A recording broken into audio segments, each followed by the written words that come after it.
good afternoon everyone, and a very warm welcome here to the Welsh Highlands. You join us here at Glan-y-gors Park here in Wales. What a beautiful setting it is then for rounds 3 and 4 of the HWE BIM Services Super 1 Series in 2026. Of course, it's already been a very positive start to the season, of course, covered very kindly by Mr. David Sullivan. I am here filling in for him today, though, for rounds 3 and 4. My name is John Ratcliff. As I say, the racing at Rowrah was fantastic, already kicking off the season as we mean to go on with brilliant racing, and already the championship starting to get very exciting. There's me on your screens. I'm going to be guiding you through all the action this afternoon.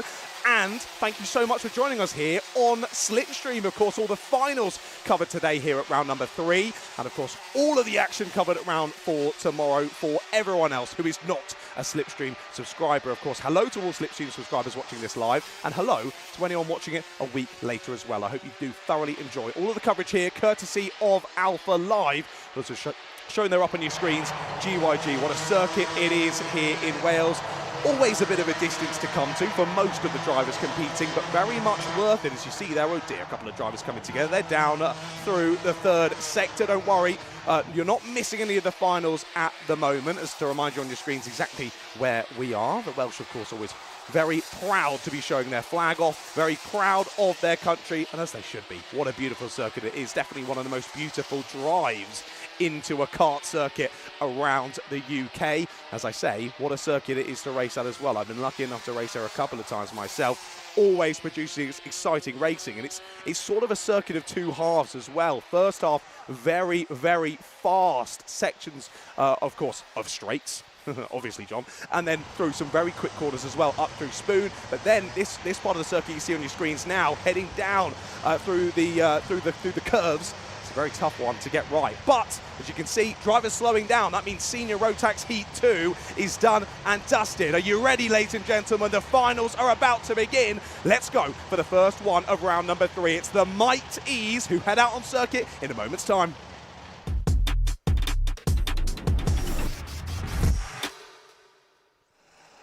I've got to say, shout out to Alpha Live for all of the additions this year. The music is great. Music's getting me fired up here in the commentary box. I hope the same for you wherever you're watching. Make sure you let me know in the live chat who you're supporting, where you're watching from, and all that good stuff. Right then, on we go. Round 3 here at GYG, the Mighte final. Let's have a look at the grid for this one. Luca Pede, 2 wins for him already here today at GYG. Heat 1 and Heat 2 both went to the O plate. Of course, you gained that back at Rowrah as well. Luca Pede is no stranger to winning here in the Super 1 Series, and as I say, he lines up on pole position. Oliver Reynolds is alongside him on the front row with Aidan Castleman and EJ Deera on row number 2. EJ rocking that UK plate. Joshua Chung and Max Tetlow are then there on row number 3. Row 4 has Arten, and Arten, I've specifically gone and asked your father how you pronounce your last name. Orzla. Orzla is how he pronounced that name. Arten Orzla there on 8th place. He's followed by Teddy Bezlowski and Jensen Paris. They round up the top 10. They're followed by Fabian Smith and then Harriet Jones. They're alongside Fabian on row number 6. A couple more rows then to finish the grid. It's Archie Watkins and Astro Matthews on row number 7. I think coolest name of the day there for Astro Matthews. Big shout out to number 79. He's then followed by Jack Boss, Dax Miller and Fraser Payne. That rounds out the 17 karts on the grid then for this first final of the day. And thank goodness for me anyway, there's a little bit of a hold up down in pit lane. So we have a bit of time to start to go through things. Of course, already had qualifying and 2 heats. All of the drivers who will be involved in these finals have already had a qualifying session and 2 heats. 6-minute qualifying, then 7 minutes plus 1 lap for those heats earlier on today. But of course here for the odd-numbered rounds, we're only covering the finals, and these will be 9 minutes plus 1 lap. So a decent bit longer to what the drivers have already experienced so far today, but still around what we would expect from a final in kart racing, but very short and sharp. I mean, one of my last, most recent kart racing commentary is with the BUKC, the British Universities Karting Championship, and their sprint races are 25 minutes long.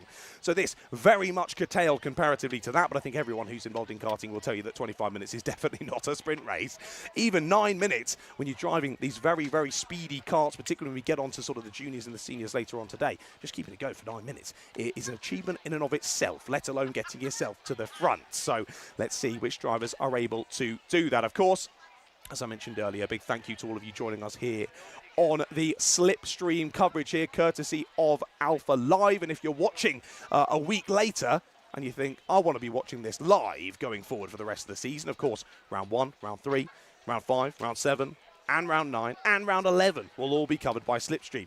If you head over to the Alpha Live YouTube channel, you can click that little join button. £16.99 per month will give you access to so much extra motorsport content. It is well worth it. And the guys behind the scenes here at Alpha Live have done an amazing job to get it all sorted out and bring you more content. It's a fantastic opportunity because, of course, something like this with Super 1, for last season, it isn't like we've gone from having both rounds live streamed normally and now one's gone slipstream. No, we simply did not have any live streamings for the odd numbered rounds last year. So Slipstream has given that opportunity to have all of the finals for 2026 live streamed for the Super 1 series, which is fantastic. And of course, another change for this year, having HWE BIM services along for the ride as well. Thank you so much to them for sponsoring the series for 2026. And making sure that our drivers can continue racing here in Super 1 as the years continue to tick by. Fantastic to have you on board. HWE BIM Services, a massive shout out to them. They are leaders in the realm of building information modelling, Revit MEP modelling and 2D drafting services tailored to meet the distinct requirements of construction projects throughout the UK. Well, there you go. If that's any interest to you, make sure you go and check them out. Well, they're very used to Revit MEP modelling. These drivers very used to revving it out on the black stuff. Let's get ready for the first final here at round number 3. Drivers heading on round to the grid then. And of course, we'll line up for a standing start here in Mighte. All of our Bambino classes with those standing starts, of which we have got 3 to kick us off for this afternoon's racing. Mighte started it off, then Iame M1s, and then the Coma C50s. Here we go then, Mighte to kick this one off. GYG circuit, 1.1 kilometres this one, 11 corners, as we say, sort of a circuit of 2 halves this one, and a decently long circuit as well for UK kart racing. So it's a difficult one to get fully sorted out and get yourself hot lapping around this thing consistently. Not only that, it's a tough one to get racing on. Opportunities to get moves done. Let's see who's able to do it across this final. Underway then, and already a bit of contact there between a couple of the drivers. The 57, that was getting involved with the 47, I believe it was, alongside them. Yes, indeed, the 57 of Max Tetlow was involved. Potentially the 42 of Joshua Chung, maybe a driver slightly further back, getting stuck in there through the first corner. But either way, thankfully, they were able to unhook themselves and they press on through this first lap. Euro-plated driver of Luca Pede immediately pressing on as he means to in this race from pole position, and he holds it down to the first half of the first lap. Great to see great to hear all of the shouting coming from beside the circuit. Amazing to have so many parents, guardians, mechanics, fans, friends, family, all trackside cheering on the drivers, and particularly with these younger drivers as well. It is lovely to see as they continue on through their motorsport journey. So much learning to be done, so much excitement to be enjoyed throughout this racing career. But not only that, all the people that you meet, all the excitement that you have, the friends that you make along the way, that's what it's all about. Well, I say that, it's also about winning, and that's exactly what Luca P is looking to do here in the final. Of course, looking back to previous rounds in Mighty's, it is all Luca Pede. He won round number 1 final. He won in the round 2 final. And there's only been 1 race so far prior to today. Oh no, I'm telling a lie. Of course, he's won both races so far today, hasn't he? So it is, what is that? 3 wins at round 1, 2 wins in a second at round 2, and so far 2 wins at round 3. Luca is dominating so far in the Mighty's, but for the moment he's under a lot of pressure. Oliver Reynolds and Aidan Castleman going with him for the moment. Then it's the UK plate of EJ Deera, who's trying to go with them as well. And who's that? Eli Parkhouse, not too far behind as well. Then we're starting to break away already. Then back to 6th place of Jensen Paris. Paris then fighting with Joshua Chung, and then Fabian Smith not too far behind them as well. Veslovsky and Tetlow going with that little group, and that rounds out the top 10. Well, Luca Pede is pressing on now. New fastest lap for Luca as they continue to press on. This is on to lap number 3 now, a 58.9. First driver down into the 58.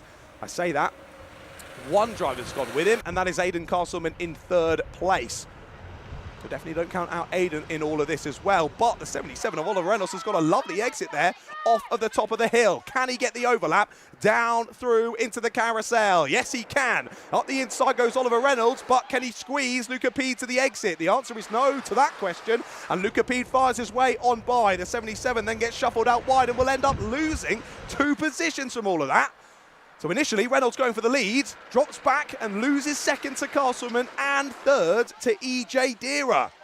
Well, we've all reshuffled at the sharp end then, initially looking as though Luca Pede might not win a final in 2026, but he takes that winning position right back as we head onto lap number 4. Well, now, as I say, that brings all these drivers back closer together once again. Just over a second separating these top 5. And now, with that little bit of side-by-side action there on lap number 3, it's not too far back to Paris and Chun. Tetlow only a few tenths off them as well, as there is Reynolds back into third place, as Dira and Parkhouse nearly come together over the top of Spoon. Down the hill they go into carousel once more, and it's now the turn of Castleman to really bring the heat to this leading battle.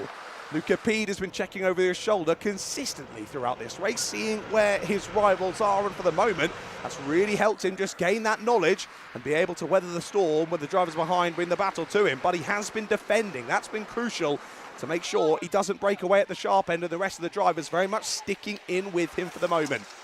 Through into the final corner they go once again then, and on to a new lap of this race. So Reynolds, as we say, got the move done, back at the top of the circuit, back into third place goes Oliver Reynolds. And EJ Dira still holding on to the coattails there in fourth place on the UK plate, but they are very much breaking away now, Pede and Castleman. They'll come up to the back now of Fraser Payne, who himself is just working out these Mighte karts and working his way round the circuit, and the drivers trying to find their way past him. To either side they go, and that seems to have worked out well there for Eli Parkhouse. He made a place because of that. Dira went to the outside line over the top of the crest. Inside line for Parkhouse, and he sneaks on by. Back into fourth place he goes. But it's still Castleman here, applying the pressure to Luca Pede. But at the moment anyway, not able to find a way through. Oh, thank goodness, I've just found a way to turn myself down in my headset. I was annoying myself even throughout this first race of the day. Thankfully, I've sorted out my levels now. Right, we're down to 4 minutes left to go in this first race then. Over half race distance already completed in this one. But as you see, Luca Pede continuing to defend this lead of the race. But he's done it beautifully so far, hasn't he? Only one driver has snuck past so far, that being Oliver Reynolds. But Luca was able to read the situation perfectly and get straight back through. Well, now, as we say, it's been Castleman all over his rear bumper the last couple of laps, but look who's back on the scene. It's the 77 of Oliver Reynolds. But how will he deal with this one now with 2 drivers ahead of him? I was going to say, is there any thought of working together here with Castleman? But no, Castleman now has to cover off Reynolds. Reynolds looking for the up and under. Can he get the open line? He'll try, and he'll make a bit of contact there with Castleman. This is the opportunity now for Luca Pede to break away. Bit of contact between second and third.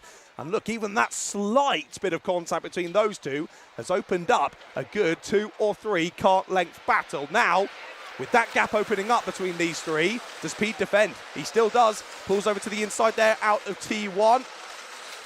And continues to just consolidate this lead of the race. But really, Reynolds still trying to take back second place from Castleman here as he looks around the outside. See if he switches back to the inside into Spoon. That's what he tries to do. But whether it works or not, and he's pulled alongside, but again, Castleman just able to weather the storm there.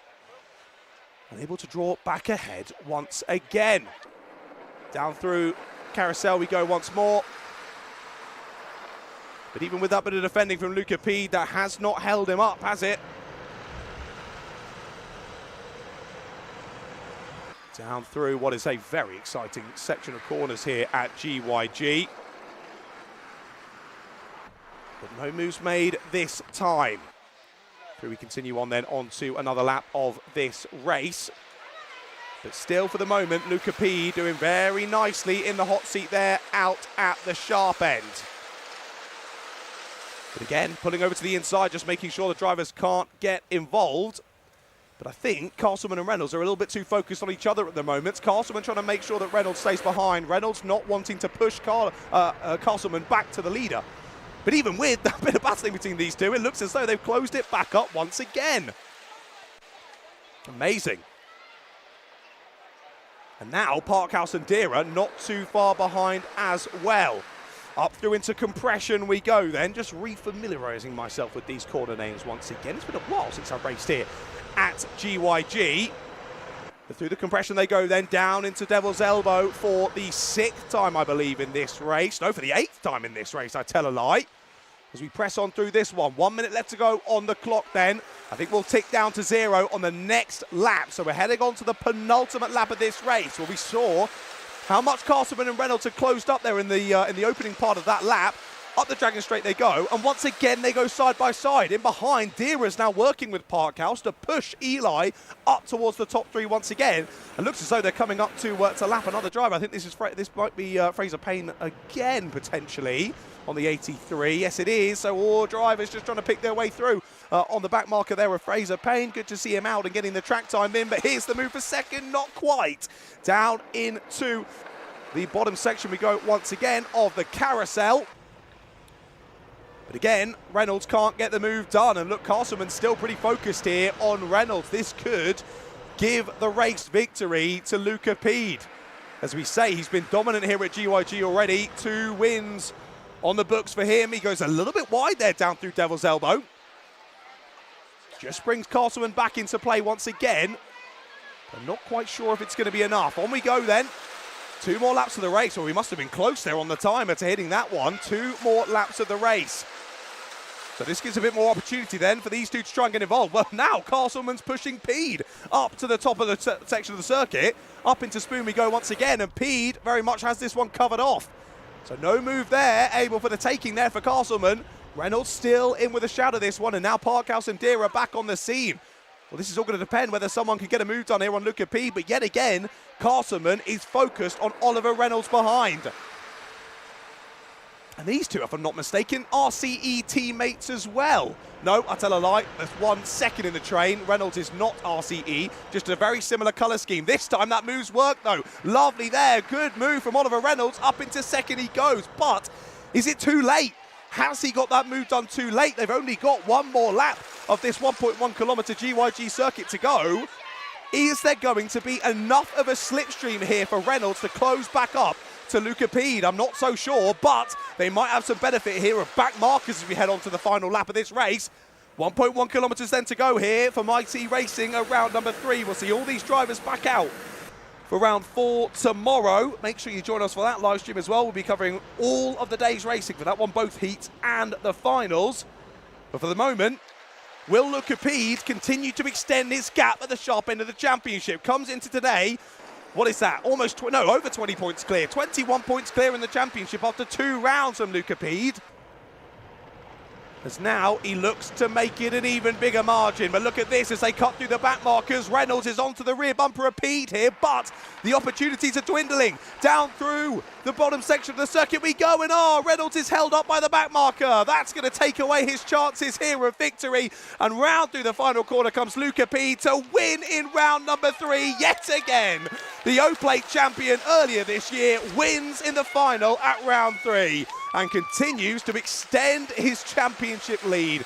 What a performance there from Luca. Pede wins by just over half a second, but drove that race from pole absolutely beautifully. Pede wins from Reynolds and Parkhouse, your top 3. So that all changed on the final lap as well. Eli Parkhouse getting through on Aidan Castleman and EJ Dira. They rounded out your top 5, and then they were followed by Joshua Chung, Max Tetlow, Teddy Veslowski, Jensen Paris and Harriet Jones, your top 10. Then Archie Watkins, Astro Matthews, Jack Boss, Dax Miller, Fabian Smith, Fraser Payne and Ayrton Orschler there rounding out the order. Something happened to Ayrton though, out of the race 5 laps before the end. A shame there for Ayrton, but 17th place, what a shame for him there. That is your final results there from the Mighte final.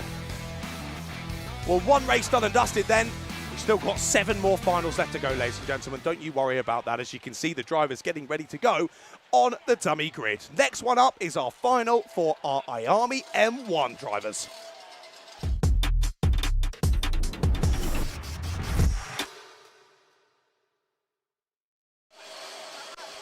Here we go then, another final on the chopping block, and this time it's Iame M1. Let's have a look at this one then. Let's get up the grids ready for the next final. Oakley-Rudman lining up on pole position for this one, with Teddy Smith alongside him on the front row. It's the last of our electric-powered cars headed back into the pit lane. Here's the grid then. Oakley-Rudman and Teddy Smith on the front row, as I say. Presley Knight and Jules Nash then on row number 2. Followed by Vinnie Wright and Jack Rossi Minna. Those two joint on points. Shay Downey and Frank Tingle are on row number 4, with Jed Evans and Henry Exton rounding out the top 10. Nicholas Anser and Briella Stevens are on row 6, followed by Gabriel Chu and Freddie Hyatt there on row number 7. Row 8 is George Miller and Stanley Thurston. Then Esme Barrett, James Talbot and Albert Ohm round out the 19 karts on the grid for this one. Well, perfectly timed then as the Iame M1 drivers head out onto the circuit. Looking at the championship for this one, Presley Knight leads the way in the championship. He starts 3rd on the grid for this one, with your O-Plate champion, Jack Rossi Minna, 2nd in the standings, and he starts this one down in 6th place, so it's not gone ideally well here across round number 3 for Jack Rossi Minna. Teddy Smith, 2nd on the grid for this one. He starts, 2nd on the grid as he starts the race. He's 3rd in the championship. Oakley-Rudman, he is 9th place in the championship going into today, so a very positive day out here at GYG so far for the driver of number 9. Of course, all drivers, I believe, across all the classes, numbers 1 to 9, all seeded, which would lead me to believe that Oakley-Rudman was 9th in the championship last year. Well, I can tell you, that is bang on correct, John. Go me. 9th place in the championship last year for Oakley-Rudman. Your champion in 2025 was Arthur Bowers, winning by 24 points. A decent margin by the end of the season. But so far this year, then, as I say, Presley Knight leading the championship, and he has won both finals, very similarly to what we saw in the previous race from Luca Pede. A very similar trajectory for the season so far from Presley. He's had 5 race wins and a 2nd place before today. Impressive stuff from Presley Knight. Well, as I say, he starts this one on 3rd place, so he's got a bit of work to do here in the final. Let's see if he can pick his way through the order. 9 minutes plus 1 lap on the clock yet again, as our parents and guardians clear the grid in preparation for this race start. 5 seconds on as, oh dear, is that an issue already for the number 16? That's your championship leader of Presley Knight out of the race potentially before we even get this one started. What a shame for Presley Knight. Well, there you go then. That opens the door here. We are going to have a new final race winner here in Iame M1. Off we go for the race start. And our top 2 on the grid lead us away. Rudman and Smith immediately looking to scamper off then. And who's that going to the inside line? The 11 of Vinnie Wright. He's had a nice start. Gains 1 position. And slotting into 4th place there. Potentially was that Jack Rossi Minna? It is. So he's had a nice start from 6th to 3rd for Jack Rossi Minna. All gets a little bit closer up and over Spoon, just about sorting each other out. As you can see, there's quite a few of the RCE team in this one. You can usually spot them with the bright orange carts, but equally as we press on through the order, the X-Spirit Racing team as well also has very similar colours, so don't get yourself too confused. I'm talking to myself there, don't worry.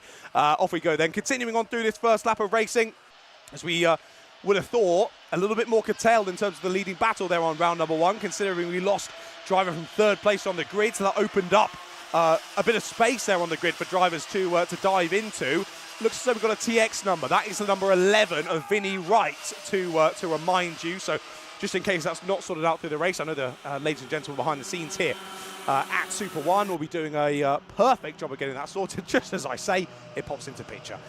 Perfectly proven there. The guys behind the scene absolutely on it and getting it sorted and indeed confirmed. Vinnie Wright there just off the podium in 4th place. Jules Nash looking to go with him in 5th place, but it is already our top 3 looking to break away. The E-plate there of Jed Evans trying to pick his way through the order there, going side by side. I believe that was with Henry Exton as he tried to find a way through into 6th place. Nice start for Henry as well, up the order into 10th. I think he might have lost the place though. No, he's held off there from Jed Evans. Good battling there from Henry Exton. Had a lovely chat with his parents over at Kartsim a couple of weeks ago. It was lovely to have a nice chat with Mr. and Mrs. Exton. And Henry continuing on his exploits here, not only in the UK Kart Series, but also here in Super 1. As I say, it's been a great start of the race for him at the moment. But Rudman, on that second lap of the race, getting the fastest lap so far, but only, well, hundredths quicker than Smith. A couple of tenths then quicker than Rossi Minute and Wright. But this battle on the screens for 6th place still continuing to press on here. And Exton very much getting the elbows out. He's sharpening those old Spanish archers, and he is keeping the E-plate behind for the moment. Tingle, Downey and Stevens, Answer going with them as well, same for Thurston. So this is really backing up the drivers behind. And not only that, it's giving much more of an opportunity for the top 5 to break away. It's now over 3 seconds between 5th and 6th place as they battle up the Dragon Straight.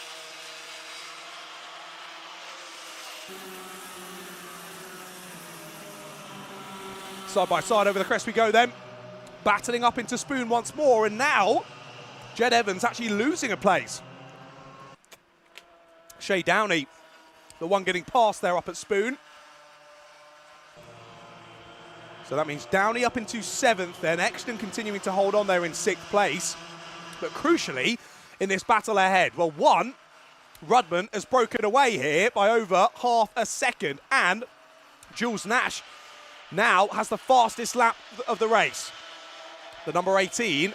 Has he gained that many places as well? No, not quite. I'm getting the 18 and the 19 confused. It is still the 19 of Teddy Smith leading this train of karts, but the 18 at the back of this all is your fastest driver on track at the moment. First one into the 52s as well for Jules Nash, so he's gone even faster on that last lap again. There's a little bit wide there for the 11, and the 18 looks to make the most of it round the outside out of Spoon. But again, that off-camber corner, it's a longer line there through the left, and we'll have to stick to the outside down into compression. We'll try and hold it round the outside, though. This would be a lovely move if he can keep it there, but he can't. Jules Nash has to slot back in behind once again and rethink that one. So clearly, Nash has the pace to win this race, but he can't quite get past the drivers ahead of him. Well, Rudman has grabbed this race by the handles, hasn't he? Looking to scamper off here, but Teddy Smith is just half the gap on the last lap, and it's a new fastest lap of the race. Almost 6 tenths gained on that last lap there by Teddy Smith. Puts himself within half a second of your race leader, and a 52.6 on the last lap from Teddy Smith. It's consistent 53.2s from Rudman at the moment, as there's a move for 4th as well. Up the inside goes Jules Nash. Second time of asking there at Spoon, but this time gets it done nice and cleanly. And now turns his attention to Jack Rossi Minute. Minute continuing to hold on to that final podium position at the moment. As we say, he's second in the championship. But a 3rd place in the final at round 1. 2nd place in the final at round 2. I think he was hoping that momentum would continue on to a 1st here at round number 3. For the moment, not looking likely, but you never know if Rudman and Smith come to blows here. The floodgates will open, and suddenly Rossi Minute will find himself in a leading position. But not if Nash is able to get this move done. Round the outside he's looking here, up the Dragon Straight. But keeping his foot in and going for a move around the outside of Spoon is easier said than done. Might look for the switch back off of the corner. Not quite going to happen, and as well has to be careful he doesn't open up the opportunity for Vinny right behind to sneak on back through. Well, down through into the carousel we go yet again. Speedy section of corners that is through the double left of carousel. Really leading on the kart there, and especially when you go 2x2, particularly when we get up to the older classes, there's not a whole lot of room. And any bit of contact, suddenly you're off into the very beautiful Welsh scenery. But we are well and truly halfway through this race now.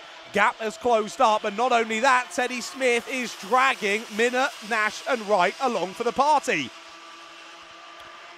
Well, will we see any working together between these 4 chasing drivers? You don't often see it in Bambino classes. Takes a bit of time for the drivers to start to learn that actually you can help each other out on the circuit. There can be working together at this age. So It's every man and woman for themselves. Let's press on. Hey, I love it. I'm not complaining. Here we go then, down through carousel once more. And look how much the gap has closed up between Rodman and Smith yet again. It was 4/10 as we went on to lap number 8. Well, it's certainly not 4/10 now, is it? 2 minutes left to go in this one. Should be, probably 2 more laps after this. Maybe 3. We shall have to wait and see. Under the gantry they go then. But again, look how quick Oakley Rudman is there, down through Devil's Elbow. He's really fast through that last section, and he's able to just open up enough of a gap then as he comes out through turn 1 that he's not pressured by the drivers behind. Well, now Smith has the fastest lap, but Minnott has caught him. And can Jack Rossi Minnott think about a move? But again through Spoon, this time it's Smith who's quite a bit quicker than Rudman. So interesting to see across an entire lap how different it is between the drivers. Well, of course, as I say, Teddy Smith has the fastest lap, but he doesn't have either fastest sector. Fastest sector 1 goes to the 18 of Jules Nash. Fastest sector 2, the 11 of Vinnie Wright. So it just shows drivers quicker in different areas of the circuit, and this could set up some quite exciting battling. Well, across the line they go with 58 seconds in the clock, and they're doing a 52-second lap time, so it will be 2 more laps of this race at least, maybe even 3 as well. Contact there between our 2 leaders. Smith had the run up the straight there. Rudman tried to cover him off, maybe a little bit too late. Bit of contact. But they both continue on. Well, I said in the first race that it were teammates at the front. I was wrong. This time I'm right. It is 2 RCE teammates here at the sharp end, and yet another one of their teammates in 4th place, that being Jules Nash. But again, this is Iame M1. These drivers are not going to be working together here, no matter whether they spend every day in the awning together, and they're proven on your screens. Up the inside goes Teddy Smith to the roar of his fans. Trackside there, Smith gets to the front at a very crucial time in this race. But sadly for him, they've been so quick throughout this race, they are going to eke out 2 more laps of this race. So opportunity here for Rudman to try and take the lead back once more. And he'll look for it here up the hill. But again, covers it off nicely there. Does Smith, sends Rudman to the outside line. And there through Spoon, that is not going to happen. Rudman's going to have to rethink that one. As we said, of course, what a shame that Prezi Knight couldn't even take to the start of the race in this one. But it has been an all-night show in terms of final victories in 2026 here in the HWE BIM Services Super 1 Series in the Iame M1 class. It opens up the floodgates here at round 3. Who is going to be our new winner in the final for this season? Is it Smith? Is it Rudman? Is it Minnott, Wright or Nash? Let's find out, ladies and gentlemen. On to the final lap we go then.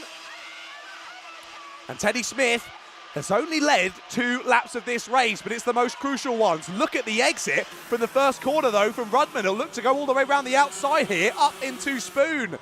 It's easier said than done, as we say, but he tries to go for it. Contact between the 2 leaders, and wide goes Rudman. Back through goes Jules Nash. He's already gained 1 position on Minnott earlier in this lap, and now he gets 2nd place from Oakley Rudman. It was bold from Rudman there to try and get the move around the outside. He turned in on his teammate of Teddy Smith, but Smith was still there. Knocked him out wide, and Smith holds the lead.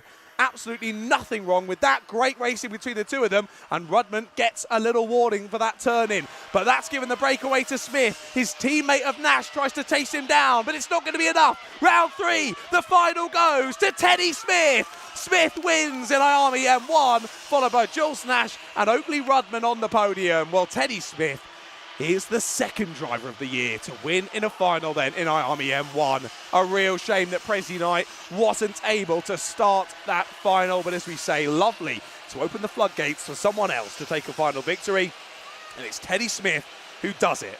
He had to fight for that one, didn't he? Rudman led most of that race, but Teddy Smith came back with a vengeance at the end, got the move done, and with Rudman's re-attack, didn't quite work out. Smith wins in Iame M1 then. Jules Nash and Oakley Rudman, your top 3. Followed by Rossi Minnott and Vinnie Wright, rounding up the top 5. They were followed by Jed Evans, Frank Tingle, then Henry Exton, Stanley Thurston, and Briella Stevens in the top 10. And there was Nicholas Anser, Gabriel Chu, Shay Downey. As I can't run you through any more results because we're ready for the next race then. Next final coming up is our Coma C50s.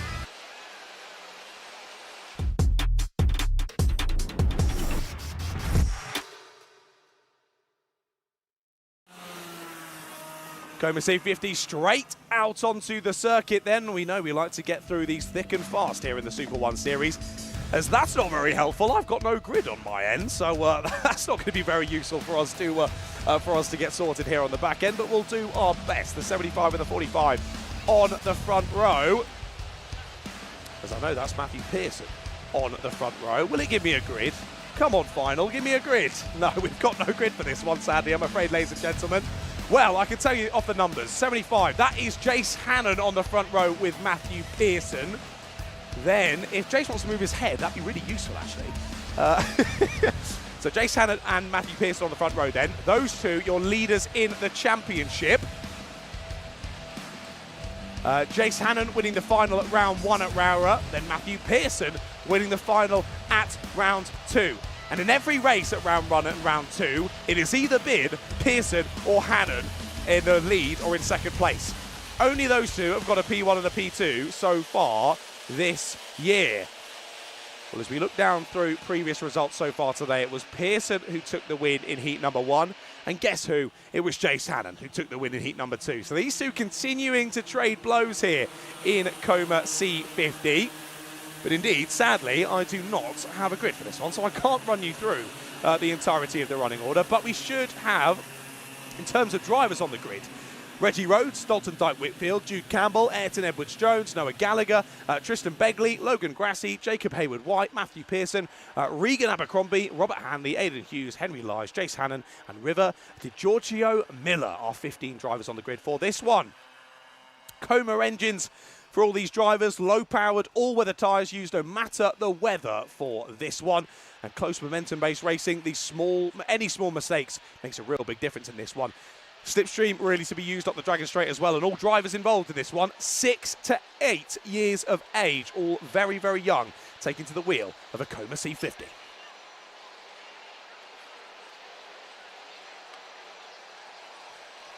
Well, let's drivers line up for the grid then. Looks as though we've got one on this screen, so might as well be able to run you through it. It's Hannon from Pearson, Grassie from Rhodes, Gallagher from Dyke-Whitfield, then DiGiorgio Miller, he's followed by Edwards-Jones, Hughes, Hayward-White, Abercrombie, Campbell, Hanley, Begley and Isles. That's your drivers on the grid for this one. 15 in total then as they look to the lights, and we do go pedal to the metal here for Coma C50's final at round 3 of the HWE BIM Services Super 1 Series. What a breakaway that is from Jace Hannon. That's a ridiculous start from pole position, and he's already clearing off into the Welsh Islands. Well, Matthew Pearson's having to turn his attention to the E-plate now of Reggie Rhodes as they head up into Spoon for the first time in this race. Through into Spoon we go. Will there be any change for second place? Pearson and Rhodes going together. What an exit from Matthew Pearson. How is he back onto the back of Jace Hannon? Hannon had cleared off by like 4 or 5 kart lengths there up the Dragon Straight. I do not understand how Matthew Pearson has closed that up so quickly, but he has. Wow, well, Jace Hannon has got the bit between his teeth now to actually hold on to the win in this final. I thought he was going to clear off of this one, and he'd already signed, sealed and delivered it at the race start, but no, Pearson straight back into the hunt here. And let's see if he can bring the battle. Well, Reggie Rhodes is battling in the background, I can see that much. Logan Grassie and Noah Gallagher, I think, going with him in that battle for second place. On to lap 2 we go then, and yes, it is Rhodes battling with Grassie and Gallagher.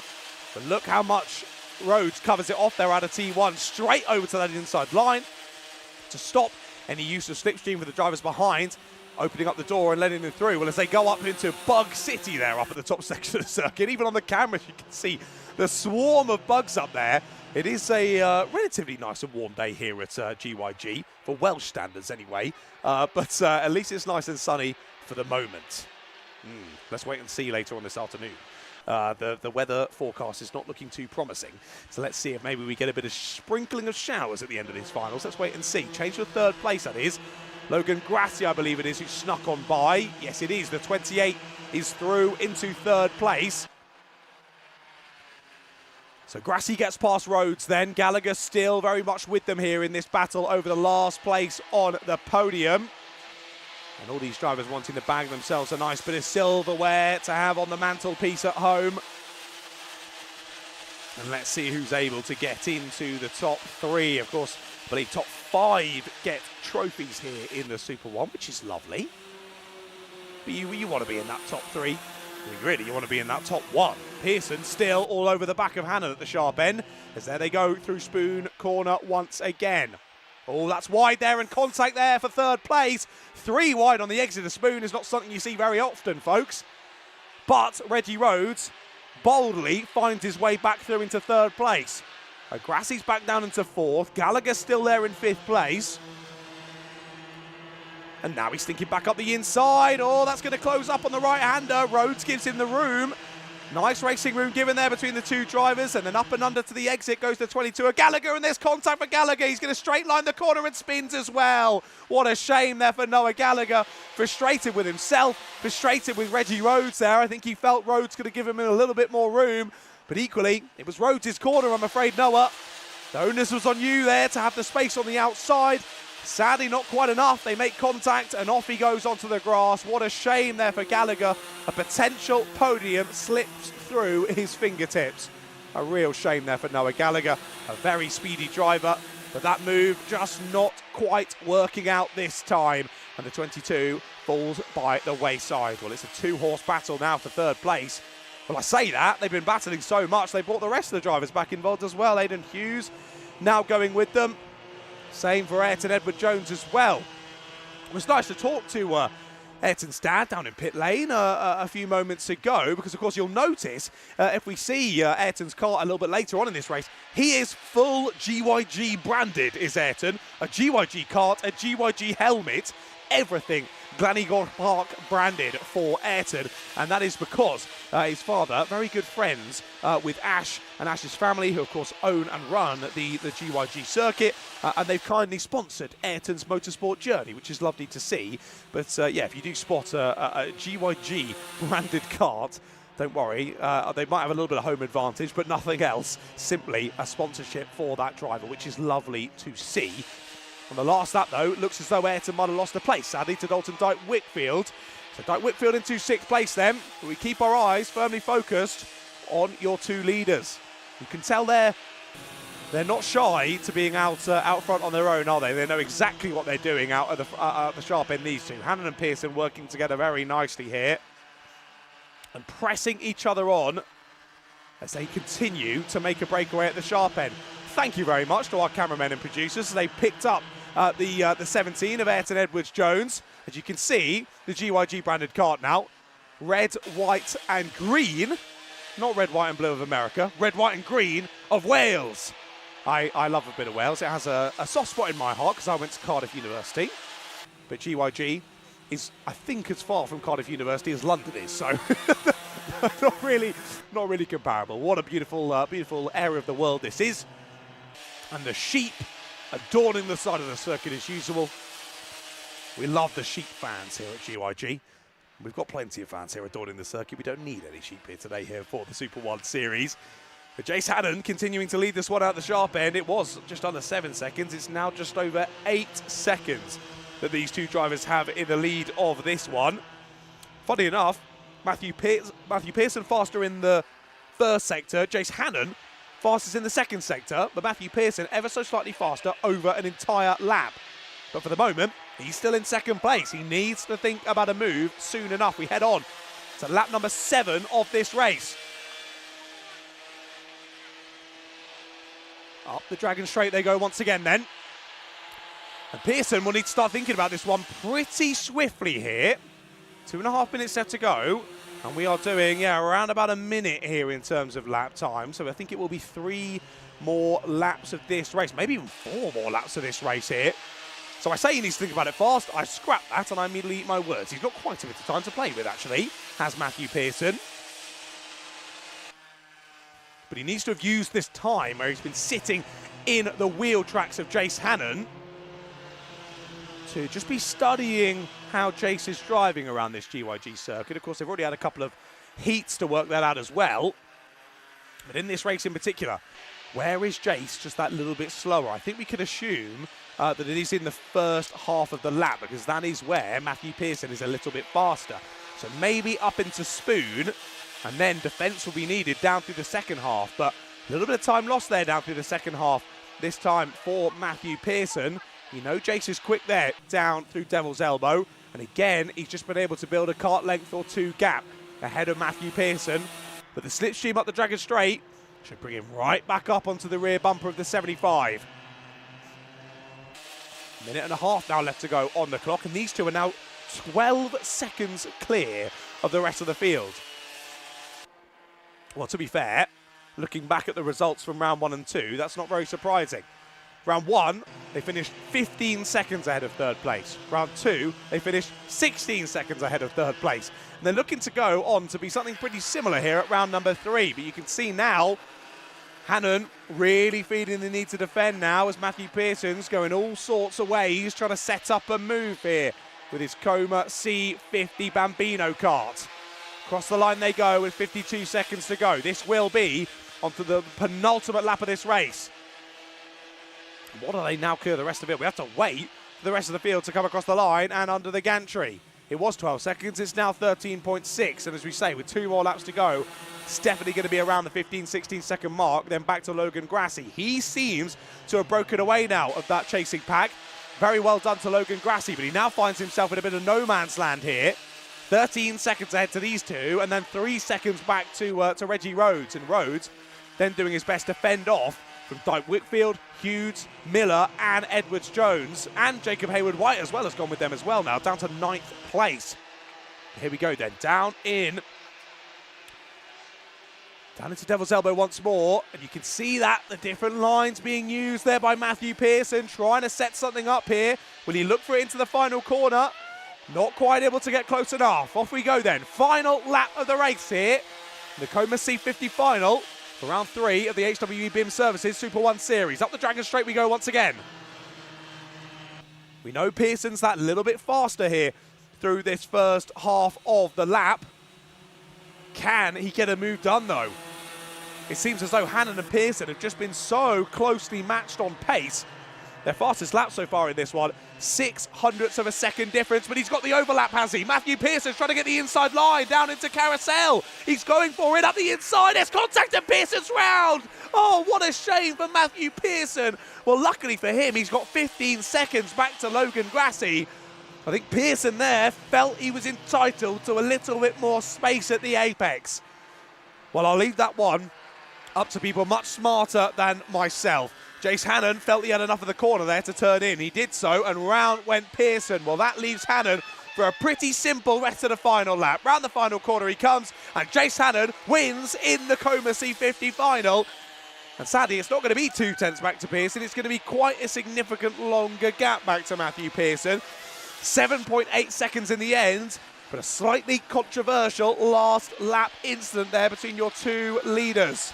Logan Grassi, well done to him, across the line in 3rd place.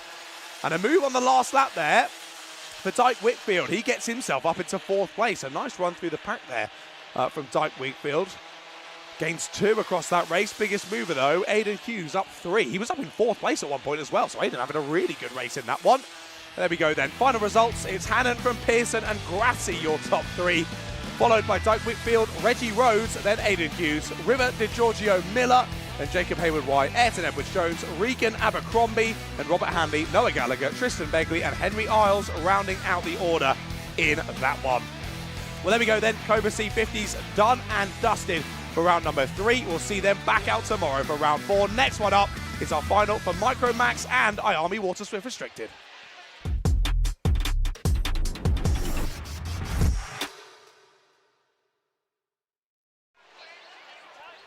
Off we go then, another final already. Oh my goodness, we always rattle through the thick and fast here at the Super 1 Series, and here we go then. Here is your grid for our first split grid of the day. It's a relatively simple one though, I will say. I've just seen one of the drivers down in this one is down as having a Coma C50 engine. That's definitely not true. Right then, on we go. Micromax, Zane Sofoglu lines up on pole position. Now, ChatGPT has helped me with this one. Oh, sorry, I should refer to him as his proper name. Mr. GPT has told me it is Sofuolu. Sofuolu we're going to go for. Zane or Kenan, please let me know if I'm pronouncing that incorrectly. Zane Sofuolu lines up on pole position, and it's Ezra Robinson Matthews alongside him. What a run through today for Robinson Matthews to line up on the front row. Charlie Cale and Ralph Ewer round out the second row. Then it's Jensen Drummond and Buster Scott. They are on row number 3. Row 4 has Oakley Howlett and Jensen O'Connor. Then it's James Hudson and AJ Halil in the top 10. They're followed by Eleanor Shelby Parsonage and Alfie Ward. Row 7 is Daniel DeBreo, then Max Stone. Hugh Riley and Hayden Bailey are on row 8, with Ellis Holt and Tommy Delaney on row number 9. Row 10 then has Matty Smith and Jackson Foote, then William Ewer and Archie Mostyn, Daniel Thompson and Sam Hope are there on row 12. Ralph Dempsey and then Cooper Galloway round out the Micromax grid, and then Santo Amico is all on his own in Iame waterswift restricted, sadly for Santo, so he is guaranteed a race win in this one in Iame waterswift, but he'll be wanting to get stuck in with all of our Micromax drivers for this one. Our driver on the pole position then, So Fuolu. He has done very well so far this season. If I can find actually where I'm supposed to be looking on my screen. Go on, John. Started already well in this one. Well, great to be pressing on with the championship this one in Micro Max. Sofuolu, I know he won 2 races back at round number 1, but he's not counted towards the championship, at least on my screen. I will definitely make sure I double check that before we go through the rest of the finals today. Well, winner at round number 1 is the Turkish driver of Zain Sofuolu. Then Zain Sofuolu, round 2, Turkish driver wins yet again. And one was by 4 seconds, one was by 6 seconds. Let's see if he can win this one then. Into the tram lines we go, ready for the race start, and we are off and racing here in Micromax. Side by side through the first corner, a bit of contact there for 3rd place, and that shuffles the 53 out wide. Who was that going off and wide? I think I've deleted my live timing. What have I done on my laptop? Right, we press on through this race then. Turkish driver continuing to lead the way. They're up through Spoon, and there's contact. Up onto the back goes another driver. The 85 there spat out. One of our Lando Norris helmets there, spat out wide. Oh, that was Buster Scott. And another driver off, another RCE off on the grass as well there on corner exit. Now, who is that? Looking further down the order. Trying to spot who that is. The teammate. Well, we'll find out when they come through to end this lap, when they come across the live timing. A warning comes out for AJ Halil, so potentially AJ had something to do with that, but indeed, Sofuolu into the lead of the race. Closely followed, though, by Matthews and Cale. And Oakley Howlett going with them as well. Right, who's dropping down the order? Buster Scott, Jensen O'Connor, Jensen Drummond, and Tommy Delaney look to all be involved in those first lap shenanigans. Buster Scott it was, though, who went up over the back of another driver. That was a close call there for Buster. Good to see him coming back down on all 4 wheels. And continuing on with the race as well, I think. Well, I'm not sure if he's crossed the time. It says he has, but it's not got his live little bar going across. So we'll see if that does update after this 3rd lap of the race. Or as we go on to this 3rd lap of the race, I should say. Well, Robinson Matthews still there in 2nd place, but a little bit of time just gained, eked out on that last lap for Zain Sofuolu. But Robinson Matthews wants to work together here, I believe, with his teammate. Nope, that's very different than regional. I need to get my eyes checked. As Cale now pushing Robinson Matthews to the delight of Ezra, but is it enough here to stop the charge of Zain Sofuolu in the lead of the race? Charlie Cale might just think here, actually, I'm going to press on my lonesomes here.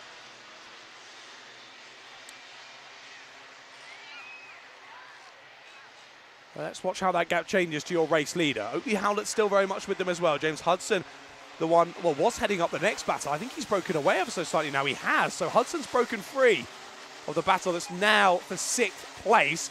Bailey and Ewer still battling as they go side by side up the Dragon Straight now. What an exit that is from Robinson Matthews out of the first couple of corners. Through they go up into Spoon once again. But Robinson Matthews just losing that little bit of time now through sector number 2. Well, given that Sofuolu has won these races, I say, by 4 and 6 seconds previously, we would expect him to try and break away in a few moments' time. Of course, he's trying his best to do that at the moment, but drivers very much holding on to his coattails at the moment, and it is still Robinson Matthews with the fastest lap. Granted, that's by less than 300ths of a second to Sofuolu. But it's Charlie Cale now gets the fastest lap. So 49.1 for both Cale and Howlett, 49.2 for Sofuolu and Robinson Matthews at the sharp end of the order. So very close here between our drivers up top. And great to have so many of you supporting Zane in the live chat as well. Thank you for joining us here on the SlipStream broadcast.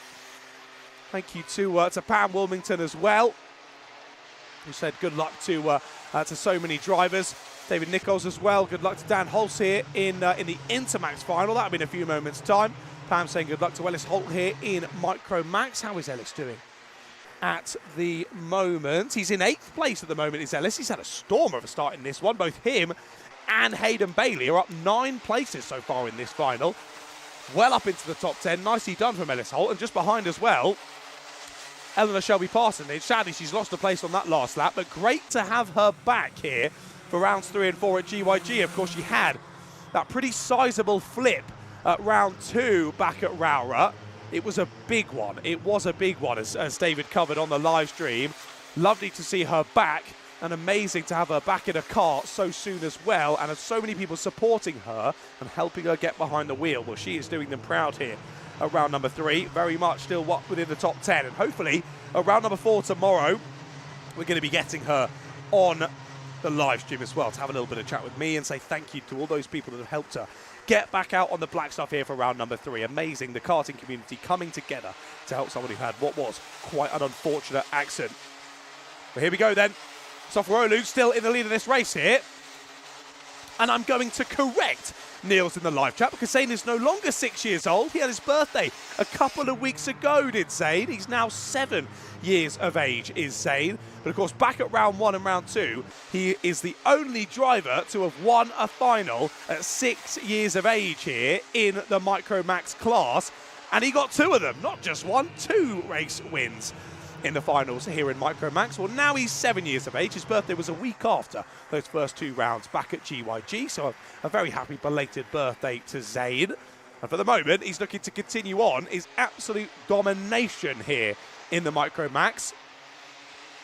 At round 1 and 2, he was the only driver to win a race. I'm not talking about finals, I'm talking heats as well. Now looking down what has happened so far today, it's 2 race wins so far for the Turkish driver. So he's looking to continue his absolute dominance here in the Micromax class. As I say, only driver to win a race so far this year. And again, why I'm so stumped by my standings. Have I got the standings wrong? I definitely have, because he is leading the standings. So I'm not sure where I've got this one from on my screen. Anyway, it is indeed Sofuolu who leads the championship. So 6 race wins so far. Now counting into today's performance as well. 8 race wins from 8 from Zane Sofuolu. But for the moment, he has not driven away with this race, which I'm surprised to see. And now he's coming under pressure from Robinson Matthews. Matthews to the outside line here.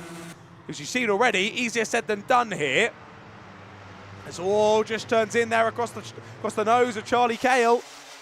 Cale has to back out of that one and slot himself back in once more.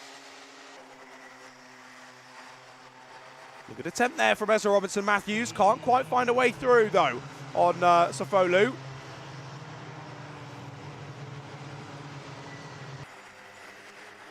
But still, Sofuolu, Matthews, Cale, Howlett in this top 4. Ralph Viewer now dropping back with Hudson and Bolt. So Hudson had broken away and caught these top 5, or top 4 even now, but he's now dropped back into the clutch of the chasing pack, and it is now Ralph Viewer with the fastest lap of this race. A 49 dead for Ralph. And just to show you the talent on show in this field, the top 15 are all in the 49s, and we've got a couple further down the order who are coming back from incidents early in the race, also in the 49s. That is how close it is in terms of pace here across the Micromax grid. And don't forget, we've still got Santo Amico in there as well. He's made his way up from the back of the grid all the way to 15th place in this race so far. As we say, he's guaranteed a race win in Iame waterswift restricted. But he's getting stuck in here with the Micromax drivers as well, which is lovely to see. He's getting a proper race out of this one as well.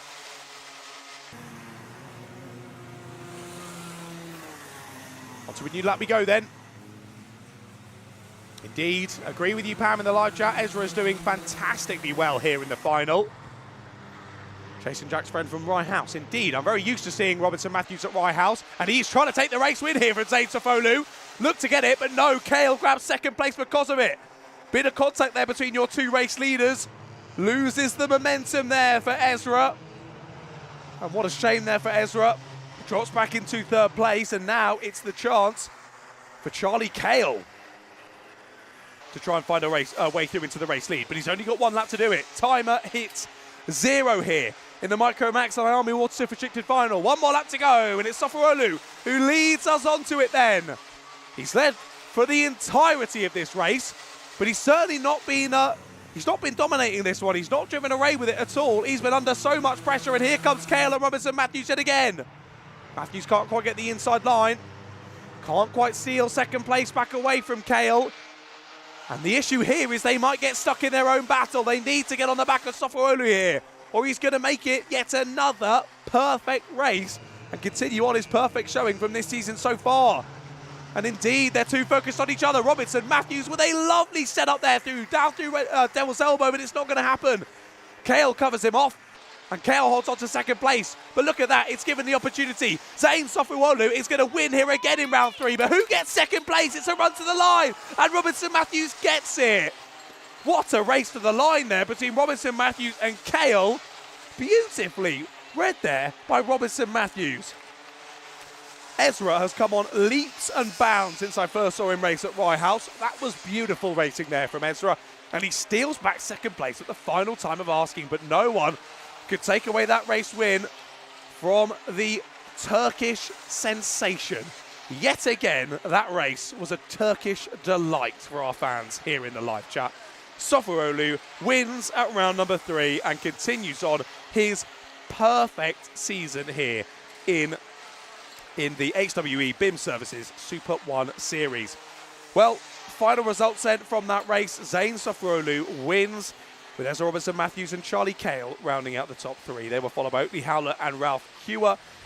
Then James Hudson, Ellis Holt, Hayden Bailey, Hugh Riley, and Eleanor Shelby Parsonage, your top 10. I won't run through the whole order just because there's so many of them. And of course, your race winner at Iame waterswift as well. Santo Amico got his way up to 13th overall there by the checkered flag. Well done to all those drivers. We press on though. Yet another final coming up, ladies and gentlemen, and it is another split grid. This time our Honda Cadet GX200s and our Mighte Cadets. Their final coming up next.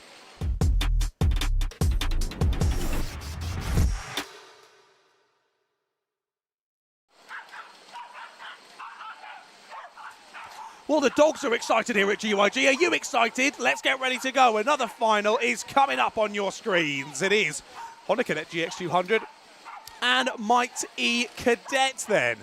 Let's have a look at your grid for this one. It is Reggie Duffy who is on pole position here in Hondas with Jesse Bailey alongside him. Nico Veslowski and George Lilly are on row 2, followed by Phoebe Shelton and Freddie Williams. They are on row number 3. Row 4 as Jaden Bond and Aubrey Harrington Evans, and then Alfie B rounds out our Honda Cadet drivers. And it's Daniel Stangarine on pole position for our Mighte Cadets, followed by Freddie Dye, then it's Jax Wong and Arthur Thompson, then Pierce Gauntlett and Jacob Amis. Behind them, Frank Pearson and Freddie Howell, then Harry Wass and Samuel Kenny. They're followed by Emily Christie and Gianluca Hudson, who rounds out the grid there for our Mighte Cadet drivers. Well, Harry Wass there. Interesting to see our O-plate driver quite so far down on the grid for this one. What is he on? Row 1, 2, 3, 4, 5. Row 5 for Harry Wass. Of course, father owns the Wasp brand, hence why the two drivers known as Harry Waspy. And then we've got Jack Waspy as well in another race. I think actually we already had Jack, didn't we, if I'm not mistaken? Yeah, Jack was already out. Jack, the younger of the pair, I believe. But Harry Wass, our O-plate champion from earlier this season back at Rowra. Doesn't seem like today's gone quite so well. doesn't sound as though today's gone quite so well for him.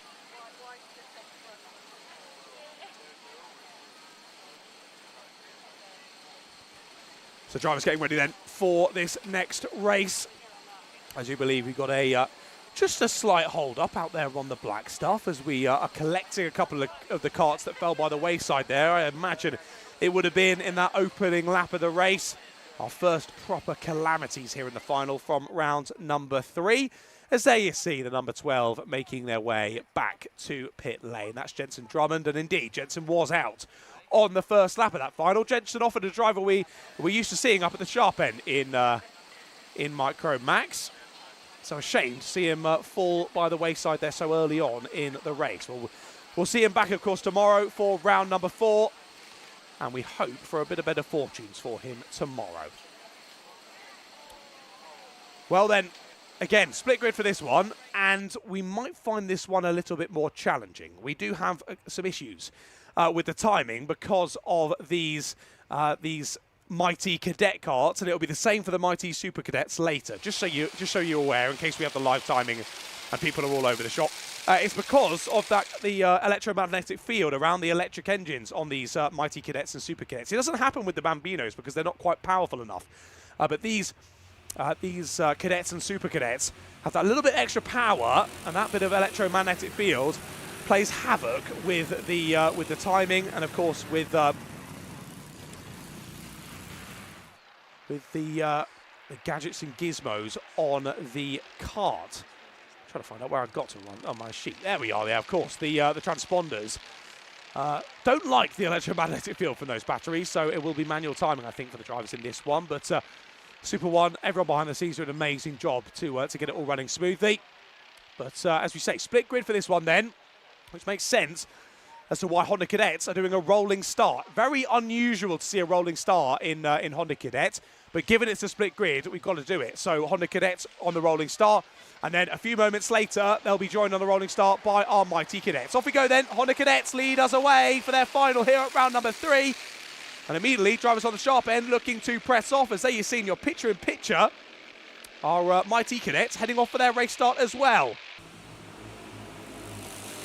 Up the Dragon Straight go our drivers in our Honda Cadets as we're squabbling for 3rd place there. Up and over at the top of the hill.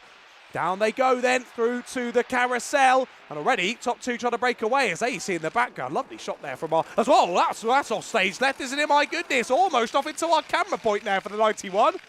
Whew, a sigh of relief there. Not only for Alfie B, but also for our camera operator as, oh dear, it's gone wrong at the top end of the circuit for the 17 is that. That's Gianluca Hudson from the back row of the grid on this one. It's all gone wrong before he's even completed 1 lap of racing there, sadly for Gianluca.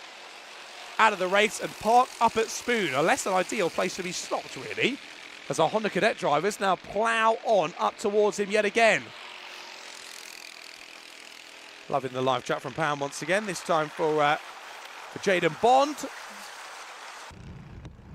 Jaden Bond in this race, the same as Jax Wong as well in Mighte E.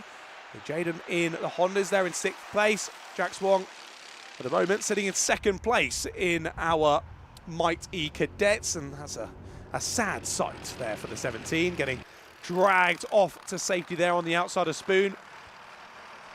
And no more racing sadly in this one for Gianluca Hudson. Well, Honda's continuing to press on round then. Reggie Dufficy still leading the way from pole position on the number 24. It is Jesse Bailey who's gone with him though. And looking at the finals so far, it is Archie Cannon who leads the way in Honda Cadets. Archie not able to join us here at round number 3, it seems so sadly. I think same for Henry Colborne, who was 2nd in the standings going in today. He's not here today. Who's our highest placed driver who is racing today? We've got Mason Becker, Marcus Cooper, Luke Hamill. No, none of these drivers. Ollie Knox, Phoebe Shelton. It is Reggie Dufficy. So Reggie Dufficy 9th in the standings after round number 1. He's leading this race. And so far today going pretty well for the Irish driver. For some reason, on my computer screen with my notes, he very much looks Italian, but I knew he wasn't. He's an Irish driver, is Reggie. Reggie Duffsey would have been a very odd Italian name, so glad we got that one sorted. But indeed, of course, these Honda drivers, 4-stroke engines on these ones, the GX200s. The last couple of years, they've transitioned over from the GX160s to the GX200s. I think to very positive reception, not only for the drivers, but to parents and mechanics, who are the ones that make sure these karts work through a 9-minute plus 1 lap finals. Oh, that's a little bit wobbly there once again from the 91. We've already seen an off-track excursion earlier in this race for the 91 of Alfie B. He almost does it again there down at Carousel, but thankfully this time he holds it very well and presses on through this race. Well, top two working together lovely then. Duffsey and Bailey trying to break away still, but they're only about 8/10 ahead of Shelton, but Phoebe is dropping back into the clutches now of Veselowski and Bond. So Bond making up another couple of places on that last lap. I think he's made up another, has he? Yes, he has. Through on Nico Veselowski already goes Jaden Bond. As all winded off the 24. Reggie Duffsey's out of the race. Reggie Duffsey's out of the race. Is it a flat tyre? It is. Flat front right tyre for Reggie Duffsey, and the Irish driver is out. No, it's not, is it? Yeah, no, the pedal is doing nothing. No, so it's not. It looked from that angle, it did look like a tyre blowout, but no, it is a throttle issue, potentially throttle cable there for Reggie Duffsey. As you see, he was pressing that loud pedal, and it wasn't doing a whole lot. What a shame for Reggie Duffsey. 9th in the standings going into today, but a best finish in the finals. It was at round 1 as P7. And he was on course for victory there at round number 3. What a shame for Reggie Duffsey. Sad to see him out of the race to no fault of his own. Now, what was I saying earlier about the parents and guardians and mechanics making sure these cars continue on for 9 minutes of racing? Oh, sorry to put a spotlight on you, whoever mechanics the kart there for Reggie. Oh, a real shame there for the young driver. And these things happen in motorsport. These karts run close to the edge, of course, to get as much performance out of them to help the driver as they press on through, battling well.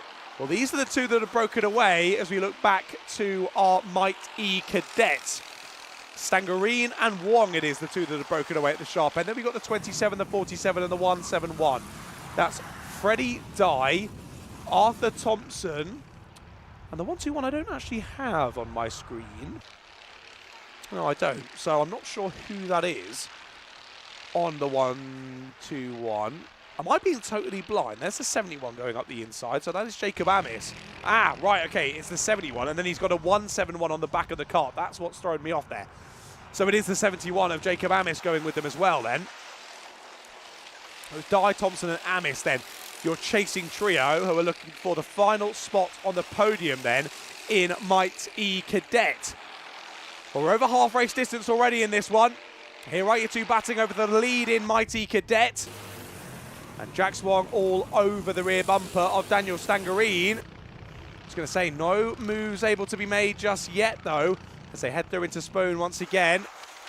Stangerine weathering the storm very nicely here at the sharp end of the order. Now looking at the standings in Mighte cadet, it's Jack Swong who leads the standings by 4 points ahead of, guess who, Daniel Stangerine.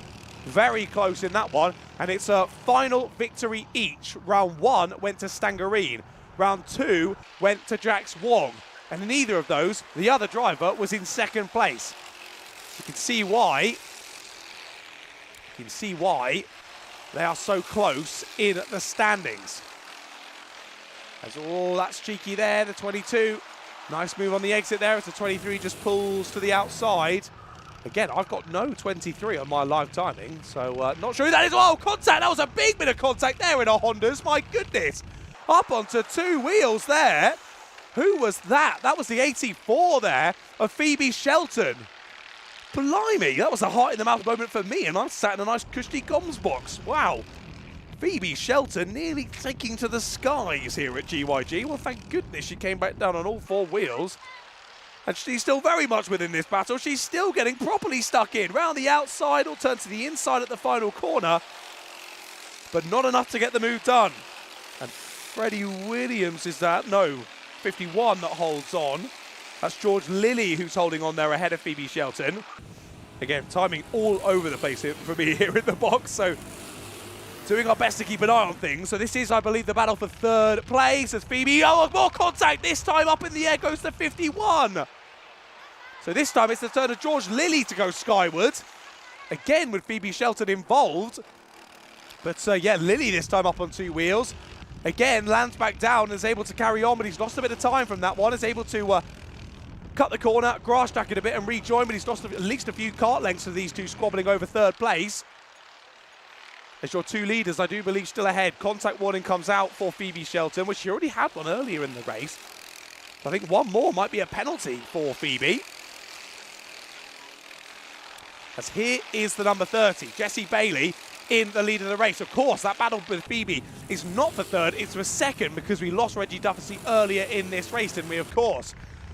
So Sheldon, Veselowski and Lilly battling over second, third and fourth. And it's now Lilly who's dropped slightly further off them because of that contact on the previous lap. So Veselowski now in third. So it's now Shelton versus Veselowski here for P3. As oh no, who's that off? The 83 is off here. That is Samuel Kenny in our Mighte cadets. Thank you to the cameramen for picking that one up. The shame there. I think he'll rejoin the action, but he's going to lose a bit of time there as Samuel. But off we go then. Final lap here. We're led onto it by Jessie Bailey, and look at the gap he has at the sharp end of Honda Cadet. You don't often see gaps like that in Honda Cadet. Well, it's 1 down to Jessie Bailey's impressive pace.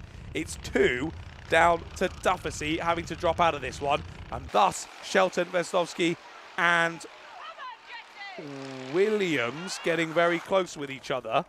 No, it's George Lilly. Of course it is George Lilly. He just jumped up from 9th to 3rd, and I was getting very confused. No, he is still involved in that leading squabble, and it is still Stangerine versus Wong for the win in Mighte Cadets, though. But I think it's one hand on the trophy already for Jessie Bailey. Round the final corner he comes, and Jessie Bailey will win the final here at round number 3. Victory goes to the 30 of Jessie Bailey, and Phoebe Shelton will hold on to second place. A couple of contact warnings, but holds on to P2. Here's your battle for the Mighte Cadets. Then across the line they go, and Stangerine gets it by half a second then ahead of Jax Wong. So now in the championship, it's advantage Stangerine. 2 finals for Stangerine and 1 for Wong. Well, we'll see. He clearly likes the even numbers, as he won it by over 8 seconds at the even number race. So maybe at round 4 tomorrow, you never know. We might see Wong back to the sharp end of the field. I would run you through the results of that one, but I physically can't because they're all very shuffled up on the live timing. But I can definitely tell you it was Jessie Bailey from Phoebe Shelton and Nico Veselowski, your top 3 in Honda Cadets. George Lilly just missing out in that one. And then Stangerine and Wong, your top 2 in Mighte Cadet. Well, there we go. We'll see those drivers back out on circuit yet again tomorrow for 2 heats and a final. Make sure you're joining us for that live stream. It's going to be very, very exciting. But here we go then for our next final of the day. Only 3 more left to come. I can't believe how fast we've gone through these. But next up, it's the final for Junior Rotax.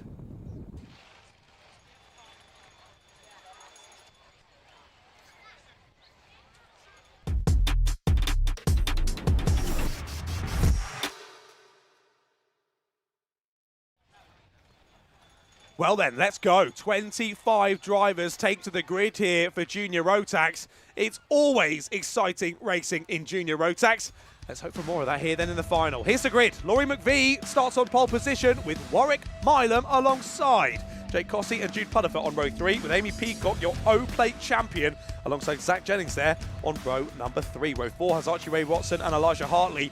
Then it's Nathan Ron and Tyler Banks rounding out the top 10 there, followed by Isaac Jameson and Travis Dolby. Social media sensation there, Isaac Jameson on P11. Kian Hundle and Aidan Young are on row 7, followed by Charlie Hellwood and Ryan Wheatley. Then it's Alex McCullough and Nelson Taylor. Then Sam Stockton and Neve Allen round out the top 20 there, followed by Harry Ward and Jerry Duffy. Then Fletcher Groves, Timmy Shahini and Arina Sipalova. No, I'm going to go for that again. Sipovalova. Sorry, Arina. A Russian driver to the grid there on P25. Well, off we go then. Who did we have in the last one? We had Reggie Duffy, didn't we? And now we've got Jerry Duffy here in Junior Rotax. I think we can assume those two are related. But Jerry starting a little bit further back in this one than his brother. But let's see how we go to the race start there. 9 minutes plus 1 lap once again on the clock for this final. And as I scroll down on me notes, it is Alex McCullough who leads the championship. Now, Alex is starting down on 17th place on the grid for this race. It has not been a good day to be named Alex McCullough, clearly. It's not gone very well.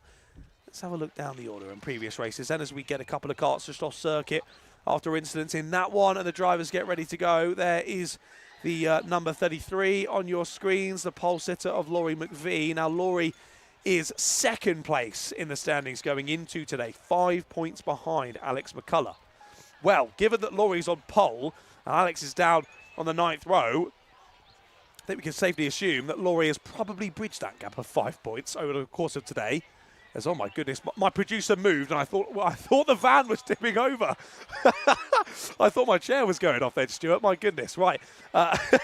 Laurie McVie, as I say, second in class, has a final victory and a 3rd place in the final so far this year. The other driver to take a final victory so far is Jake Cossey.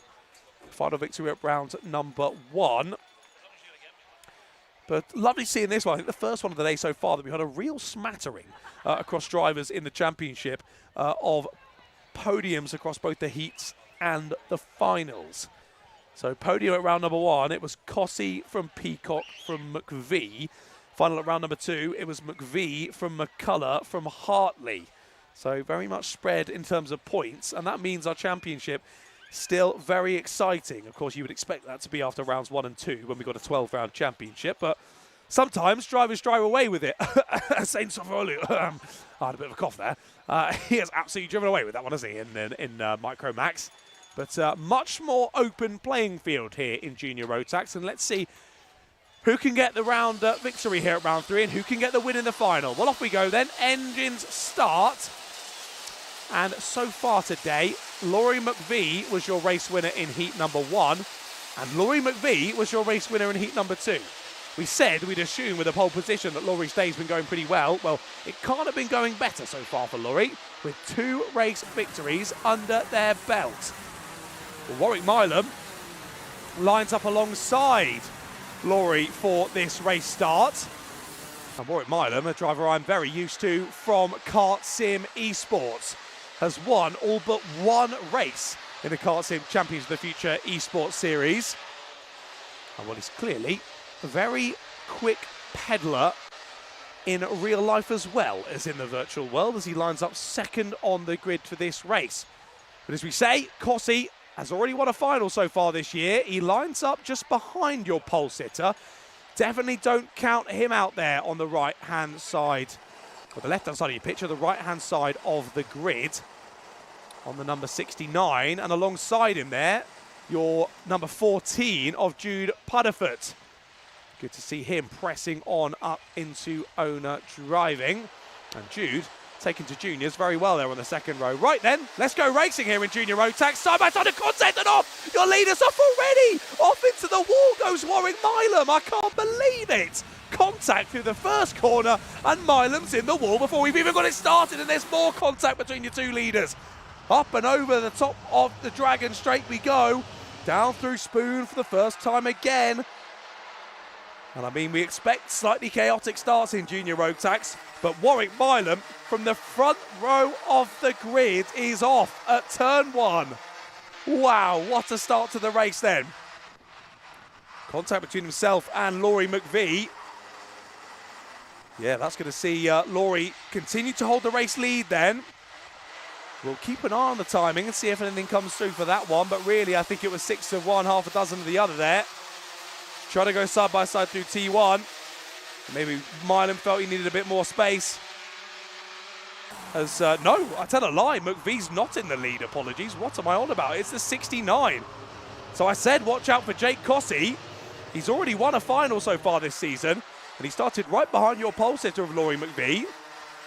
Well, that bit of contact between McVie and Milam clearly lost McVie quite a bit of exit speed up the Dragon Straight. And all 3 of them, Cossey, Pudderfoot and Peacock, all jumped at the opportunity to side on ahead of Laurie. And now Laurie is back to third, but under pressure once again from Iame Peacock.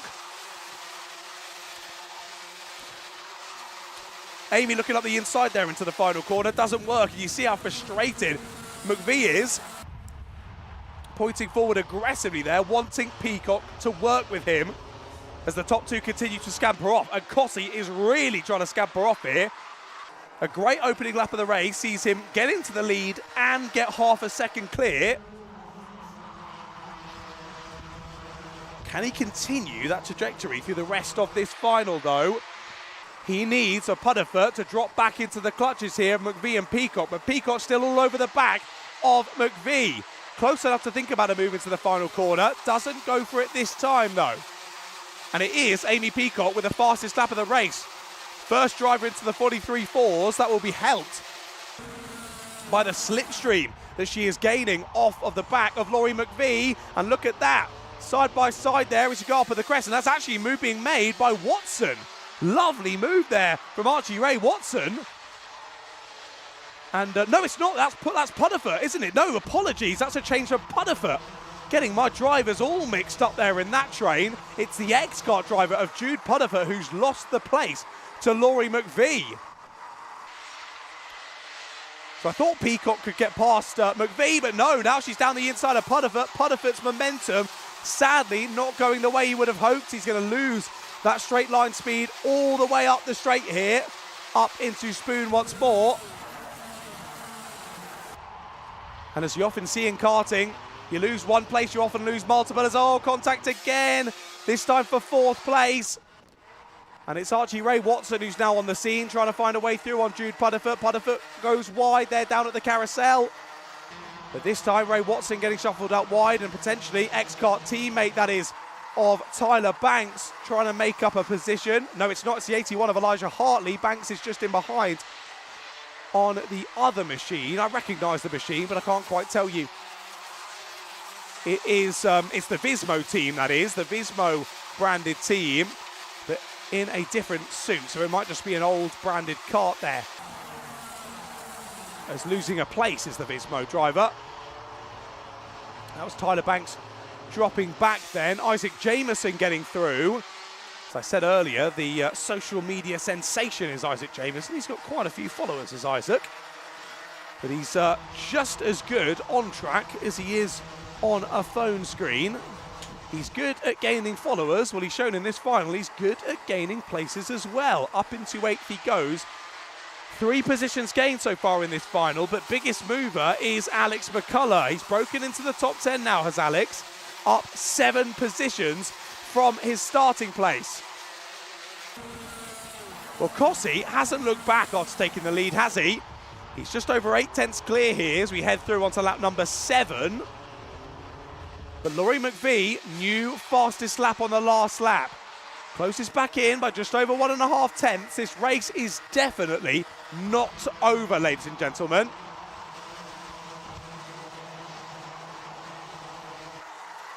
Down through the Dragon.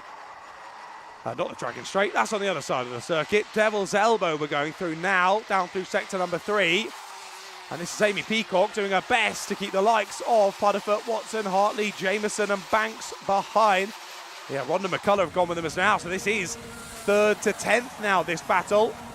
Only a couple of seconds off of your race leaders as down the inside there goes Pudderfoot back into 3rd place. So he did really well to weather the storm there and keep himself within a shout of the podium places. He managed to halt that rearward momentum, and now he's fired his way back through into 3rd place.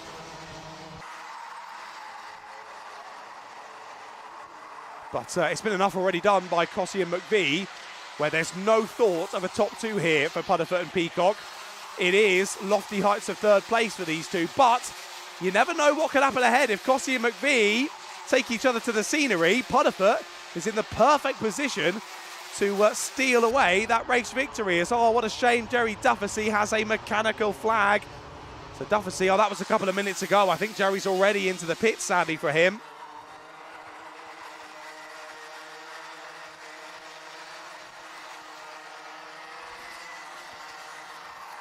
As we continue to press on through this race, Oh, trying to get a bit more air through our commentary box. Our reader in the comms box saying 26 degrees at the moment.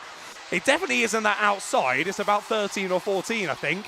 And yeah, I was starting to feel a little bit ill in the comms box. Sorry if I've been a little bit quieter in this race than usual. But that Welsh breeze is now flying in, thank goodness. Right, just over 2.5 minutes in this race then. And that gap between Kossi and McVie as, oh no, off there at Spoon. Who's that's gone off and wide? I think their number was rubbed off on the outside there. Couldn't quite spot who that was, but we'll see who drops down the order. Oh, it's Amy Peacock. It's Amy Peacock from 4th place. Oh, I'm gutted there for Amy Peacock. Your O-Plate champion was battling so well with Laurie McVie, with Jude Pudderfoot, but it seems as though Ray Watson has tried to make a move there up at Spoon, and it's not quite worked.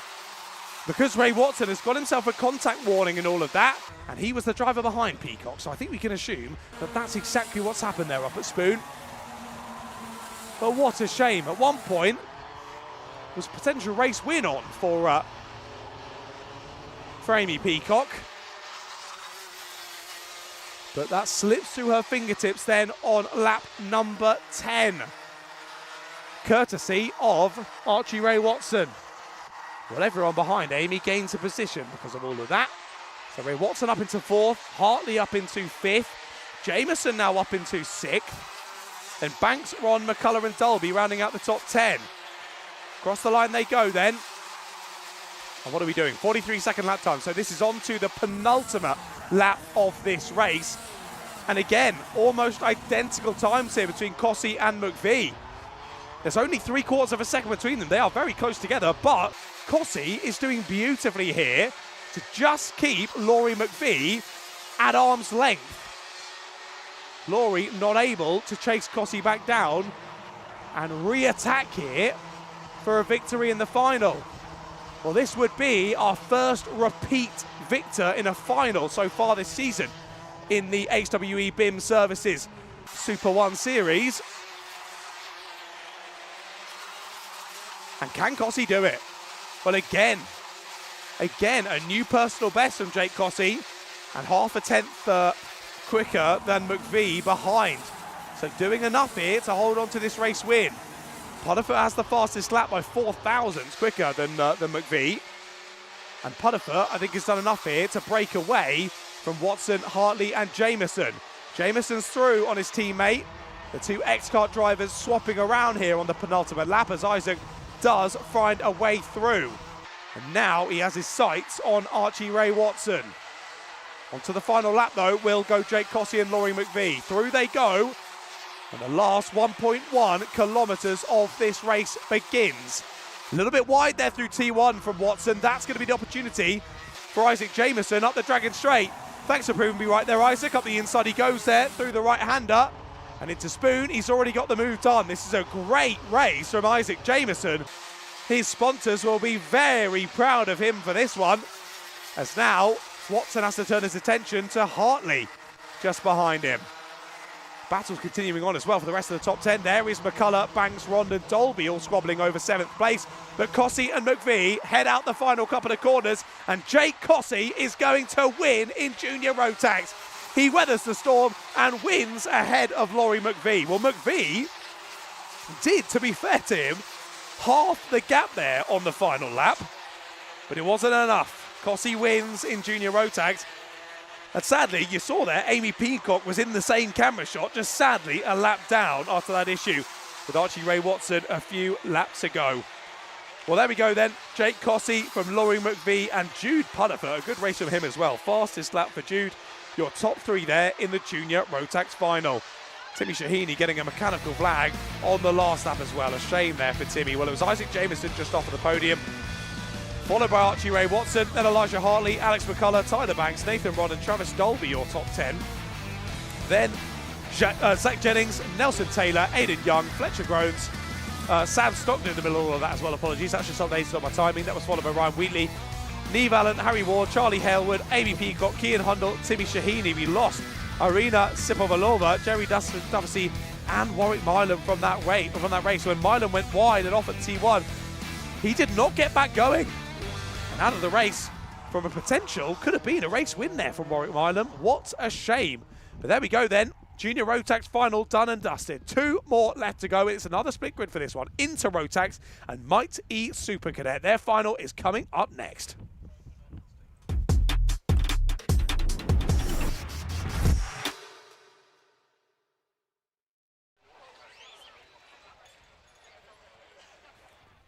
Welcome back. Here we go then. Second last final here for round number 3 at GYG. And already, engines on then, we're off to the races, quite literally. Let's have a look at the grid. Into Rotax grid then looks like this. Charlie Gregg and Louis Granel are on the front row for this one, with TJ McLeish and Daniel Hulse on row 2.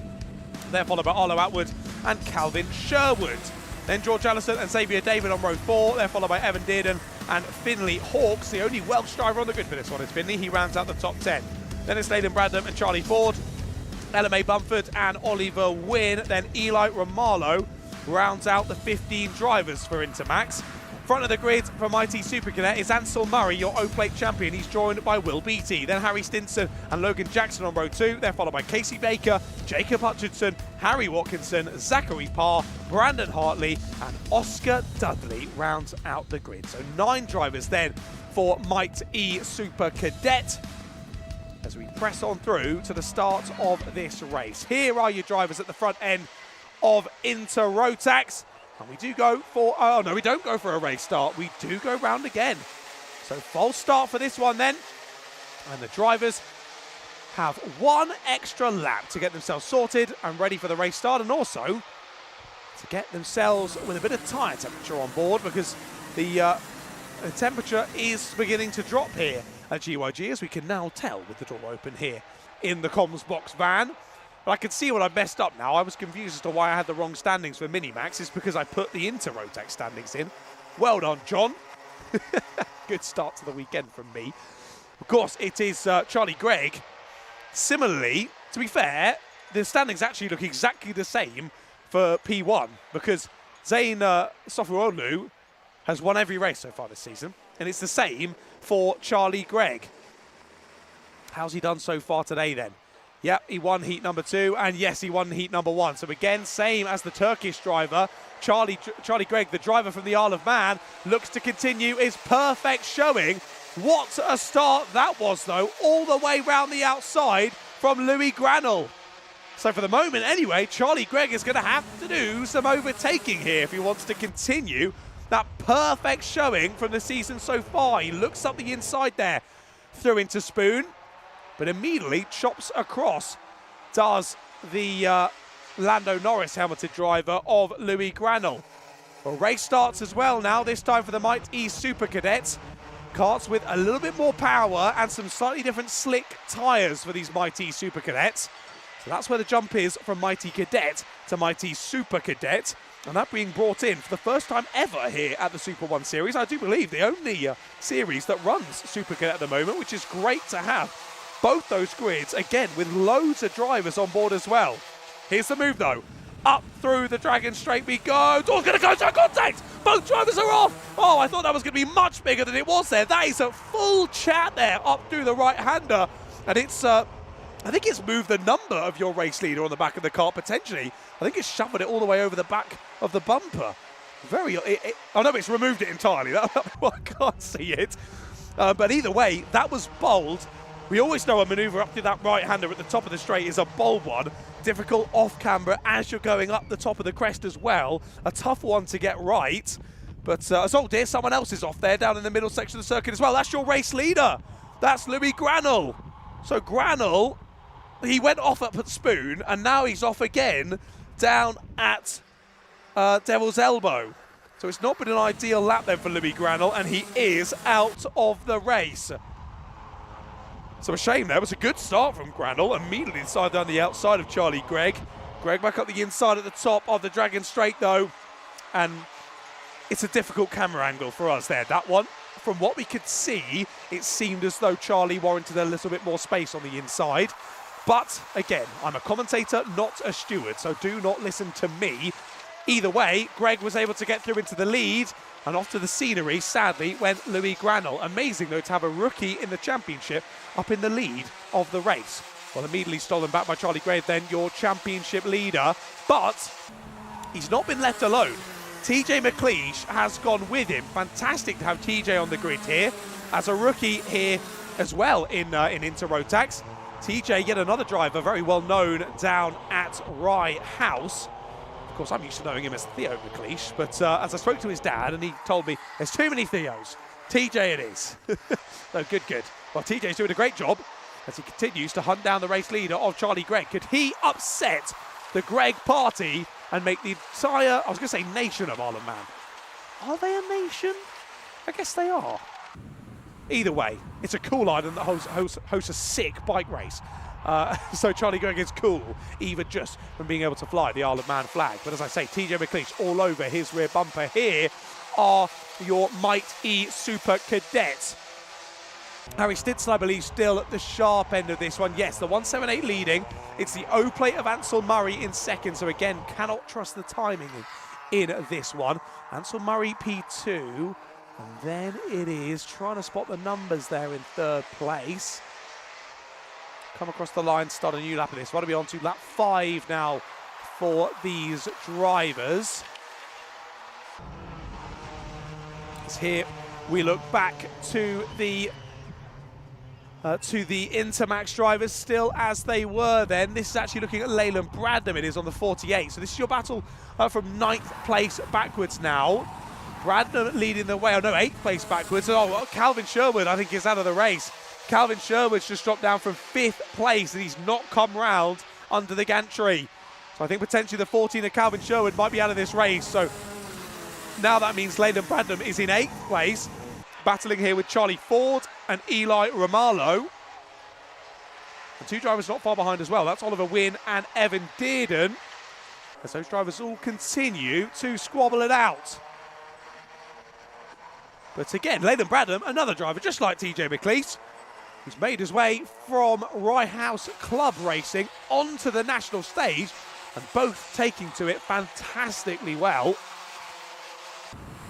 Great to have both of them out here for the HWE BIM Services Super 1 Series. And this race, yet again, not disappointing. There's the 184 with the recovering number 11. So that means Louis Granell has continued, which is good to see. I thought we were preparing the strap of doom for Louis, but I think he's managed to get himself off the grass, and he is back into the race. Of course, quite a number of laps down, though, sadly now for Louis. And also to clarify, Calvin Sherlock is not out of the race, but similarly to Louis, he has dropped quite a way down in this one. So lofty heights, so I think 13th in class is going to be, or 12th in class is the highest he'll be able to get. As Charlie Gregg has dropped down the order, it was a very slow lap. I'm just trying to work out whether it's a timing issue because of our electric drivers, or whether he has actually fallen by the wayside here. We'll see if maybe we can touch base as, oh, there you go, Charlie Gregg straight back to the top of your timing. So don't worry, it is simply just a timing issue because of that electromagnetic field from the electric carts out there on the black stuff. Well, again, thank you so much for joining us here for the live stream on Alpha Live's Slipstream service. An honour to be the one guiding you through it all. And my first ever Slipstream live stream here on Alpha Live. What a fantastic addition it is to kart racing, club level motorsport racing as well. We just get so much more content for a very, very reasonable price. I think it's a fantastic investment for anyone who's into motorsport and anyone who's racing in it as well. A definite necessity to have at your disposal. And thank you so much for all joining us here while live. I say that though, if you're not here while live, if you're here watching a week later, make sure you get yourself subscribed to the Alpha Live channel to not miss any of the future rounds of the BWE BIM Services Super 1 Series. Of course, if you don't subscribe to Slipstream, you'll still get to view all of the live streamed even number rounds. But if you want those odd number round finals, make sure you subscribe to Slipstream. And not only that, so much other content, loads of other extra racing. You've got the podcast, all sorts of shenanigans for the guys behind the scenes at Alpha Live, which is great to see. Well, look at this then. The number 11 of Reggie Dufficy getting back involved here with this one. I say Reggie Dufficy, that was in the previous race. What am I talking about? Louis Granell it is in the number 11, who's getting stuck in with this battle. This is with the race leader. Hold on a second. This is with Charlie Gregg. Now, Greg's looking up the inside here, but don't forget the 11 is 2 laps down in this. Okay. So, let's see how this one plays out then. Granel is keeping your race leader, the number 8 of Charlie Gregg, behind. But he is 2 laps behind your race leader, at least according to my live timing. At least one. So you press on then. Onto another lap of the race then. And thank you, Stuart. He was indeed being blue flagged. He's now being allowed past, I think. So he's now finally spotted those blue flags. And our top 2 do, in fact, scamper on by. Greg and McLeish still absolutely nose to tail at the sharp end of that one. Of course, I say I can't trust the timing. But I do think it is a pretty decent gap then back to 3rd in Intermax at the moment. I believe it's Daniel Holtz and Arlo Atwood who were the ones squabbling over that 3rd position. And then Will Beattie, Harry Stinson, Casey Baker, Ansel Murray all squabbling over the lead. I can see it's Beattie from Stinson, from Murray, from Jackson at the sharp end in Mighte Super Cadets. I'm trying to see, is that what you were seeing on your screens? I think it might have been, you know. That might have been your 2 race leaders. Up the dragon, straight they go then. And yes, we've got 3 of them in a line. No, this is our race leader. This is Charlie Gregg finding a way through on a couple of our electric-powered drivers. The 139, that is, he's getting past. So that's Casey Baker. And another driver now, the 134, that is, Jacob Hutchinson. So getting past those 2. And now, as they head through down into the last couple of corners, it will be Charlie Gregg who sees the final lap board. And luckily for him, it's been a bit of a challenge there down through Reg's elbow for TJ McLeish to find his way through on the back markers. That's lost him almost half a tenth of a second. And as we go, oh no, is that Leyland Bradnam? Bradnam is out of the race. What a shame for Leyland Bradnam as we head onto the final lap of this one. Well, as I was saying, TJ McLeish, he'd been all over the back of Greg ever since those 2 broke away at the sharp end. But McLeish struggled there, getting past some of the back markers. And that's just mean he's dropped far enough off the back here of Charlie Gregg, where Greg doesn't really need to worry about this through the last couple of laps. He's got this one signed, sealed, and delivered, just Charlie Gregg. Round the final corner he comes, and he continues his perfect showing, his domination in 2026 in the HWE BIM Services Super 1 Series in the Intermax class. Charlie Gregg wins again, and that makes it 9 wins in a row in the Intermax class of Charlie Gregg. That is unbelievably impressive. Well, here comes your squabble then over the race lead in Mighte Super Cadet. Down into the final sector they come, and we wait and see. Will it be Stinson, Beattie, or... Oh, well, some of them have finished, so I'm clearly wrong. Oh, no, they're a lap down. Ignore me, they're a lap down. Who's going to take the win in this one then? Round the final couple of corners they go, and across the line it is Harry Stinson who wins from, I believe it was Beattie and then Logan Jackson. So I do think your top 3 in that one in terms of the electric-powered drivers. Harry Stinson from Will Beattie and Logan Jackson. Well, there we go then. Sorted. Done and dusted for those drivers. I can't give you the full rundown, sadly, because, of course, I can't on the live timing. But yet again, another great split grid race there for both our Intermax drivers and our Mighte Super Cadet drivers. Right then, we've only got one more race to finalise the day here at round number 3, ladies and gentlemen. It's, of course, our senior Rotax final. It's coming up next.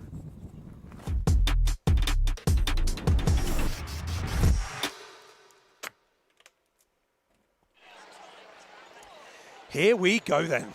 Last race of the day here. The HWE BIM Services Super 1 Series in 2026. Should we have a look at the grid for the Senior Rotax final? I think we should. There are 34 drivers on the grid here for Senior Rotax, ladies and gentlemen. I wish they'd gone first. My voice is already messed up. Right. Jarek Metters is on pole position, with George Cole alongside him on the front row. Max Davies and Kieran Denyer on row 2, followed by Billy Edgecombe and Mendes Adrian. Max Chown, Isaac Parkinson, Ronnie Smith and Rory Hinckley rounding out the top 10, followed by Max Horner-Bennock, George Daniels, Caden Welsh, Ollie Rowley, Charlie Good, Morgan Hudson-Brown, Jay Pearson, Lucas Steele, Tom Nottingham, Harry Gill, Lewis Holt, Jacob Barron, Robin Brain, Riley Mason-Lewis, Alex Moore, Emma Stoner, Kian Easting, Lucas Ollison, Izzy Lawton, Raoul Follineau, Archie Doherty, Aaron Knight, Tom Williams, and Franklin Wasama rounds out the grid of, yes, 34 senior rotax drivers in this one. Well, we saw that junior rotax was rather chaotic. With 34 seniors out there, this is going to be interesting. Well, looking back on the rest of the season so far, it's Ronnie Smith who leads the championship by 6 points ahead of George Cole.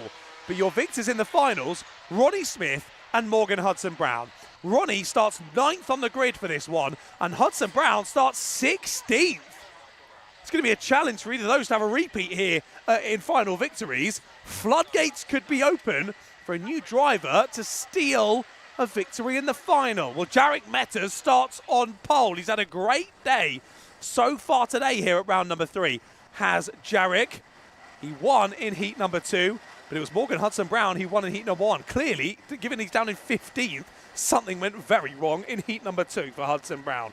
Well, he's got a lot of work to do here in the final if he wants to get back some points and continue pressing on towards the championship. Well, drivers being very nice and slow here down through the last couple of corners, but soon enough, it will be pedal to the metal. Off we go then, pedal to the metal, tram lines, and we're off and racing. Here we go, the 7, a little bit out of kilter there on the race start, but either way it seems to have worked, and Kieran Denyer will slot in to 3rd place. Already, George Cole applying the pressure here on Metters, trying the up and under. Can he get the inside line? No, he cannot. And George Cole has to rethink that one. Up and over spoon we go then, with 34 of them all converging on the same piece of tarmac. I'd be surprised to see them all through, but fair enough. I was going to say we had made it through, we haven't. Is that Jacob Barron potentially off on the 52? Who is that off on the 52? It is Jacob Barron, I've got it right. My memory from Rye House serves me finally. Of course, Jacob Barron coming from Rye House, same with Franklin Masama as well. We've got loads of drivers from Rye House who have moved on to the Super 1 series, which is great to see, taking to national championship racing. Great to have them along with us.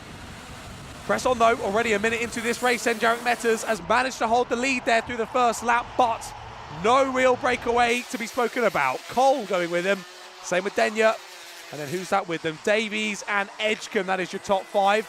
Slight breakaway then back to Melissa Adrian, Max Chown, Rory Hinkley, Isaac Parkinson, and then Ronnie Smith there in 10th place. He gained a position on the first lap. I think he's potentially looking for another one there in the background, but luckily for him, drivers Sharpin haven't really scampered off just yet. Equally, there's not been wheel-to-wheel racing, but time's continuing to tumble will be the issue for the likes of Smith and Hudson-Brown, who are getting through the order. Hudson-Brown already up to 12. There's 2 drivers off down at the first corner.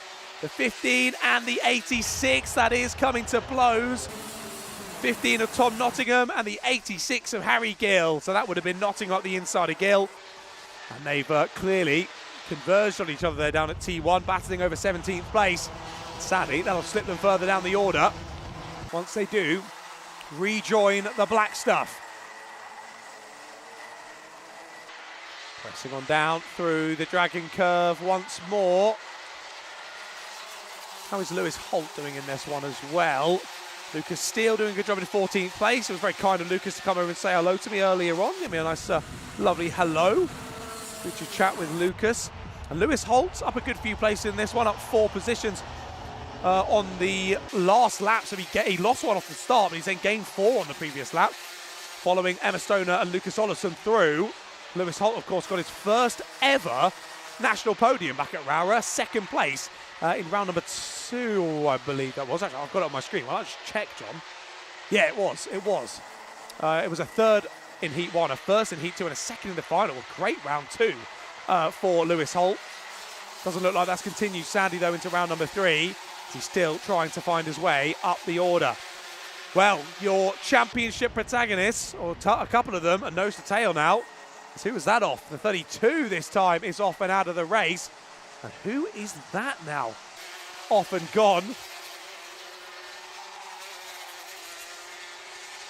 I wasn't looking at the screen, but I heard a reaction from my producer, so I imagine it was quite a funny reaction there from Aaron Knight. Either way, it is good night from this race for Aaron.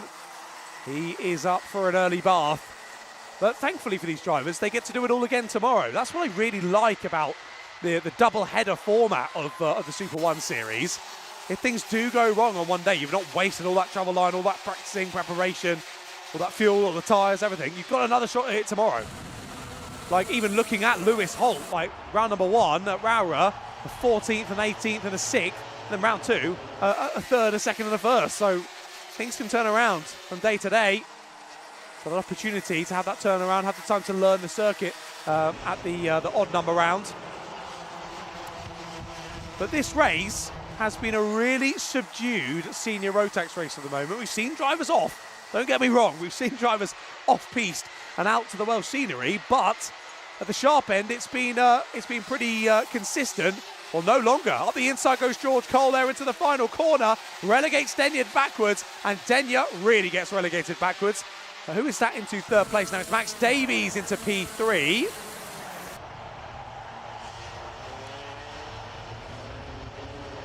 For what has got to be one of the nicest colour combos and liveries of any team there for the driver of the number 9, for Max Davies. The name escapes me for the moment.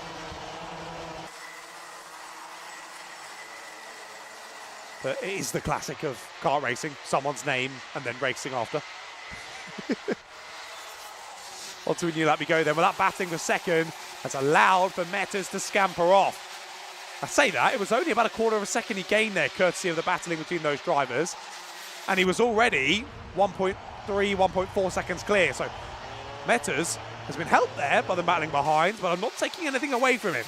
He has broken away in terms of pace alone here.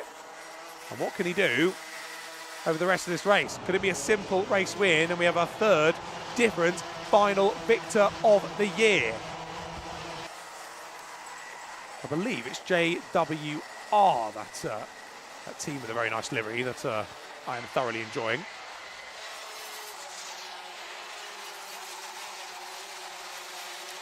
Either way, drivers pressing on to another lap of this race. And the gap has closed. Oh dear, another driver falling by the wayside. This has been a real race of attrition in this one. Oh no, it's the 27 of Lucas Steele as well. Well, it's very. Oh no, it's not. Lucas Steele is dropping down the order, but that was the 26 of Alex Moore. I thought I just misread the car, but no, that was Alex Moore parked up at the side. But Lucas Steele is dropping down the order as well. So the number neighbours have both got out of the race seemingly on the same lap. Steele and Moore both dropping down to the back of the order. Well, Lucas Olofsson, we saw him getting through the order earlier on with Ronnie following, but he's dropped down to the back. So again, it's clearly come together with something. Archie Doherty potentially. Those two getting a bit close to comfort. He's down at the back of the order now as well. Well, gap had closed on the previous lap between Metters and Cole. That last time around, though, stays pretty stagnant. And with a 1.7 second gap, Cole will have to find some crazy pace here to chase down your race leader. And with Max Davies right on his tail, a sneaking suspicion that is not going to happen. They've almost split off into 2x2 now. Denyer with his imaginary rear view mirror very much full of... I know this circuit length is a decently long one at GYG, but because it's got so much flat out sections, they actually do come around really fast. Only a 42-second lap time here in these senior Rotax karts. It does mean over a 9-minute plus 1 lap race, we do get a decent amount of lap times in. Well, up over the crest they go again. No reshuffle just yet in the battle for 4th. We have reshuffled in the battle for 2nd, though. No, we haven't. Ignore me. Thought Davies had finally got the move done on Cole, but no, not quite. And this battle just further behind is looking good as well. Edgecombe fending off from Adrian. Chown, Smith, Hudson Brown's in there as well. As up the inside, that's a big move at the final corner there. Nicely done from Melissa Adrian as off and wide. That's Ronnie Smith there. Contact made with Ronnie Smith. Didn't quite see how that one started, but either way, it ended up with Smith off and wide, and he's lost all those places and all that time he worked so hard to gain off of the race start. Had a little chat with Ronnie at the race start, because Ronnie works at Karts, him and I do one day a week for them, so Ronnie and I often seeing each other at the offices. And yeah, asked him what was going on, because obviously race winner, he got all 3 race wins at the round 1 back at Rowra. And I saw him on P11 for the grid for Heat 2. What's going on? He's just like, chassis is not up to it. And basically, whatever, if they try something in this race and it doesn't quite work, it's going to have to be a new chassis, I think, sadly, for Ronnie, which is a shame. And yeah, by his pace in this one, he's looking decently fast. But I know it won't be the lofty heights of what he will want to be at.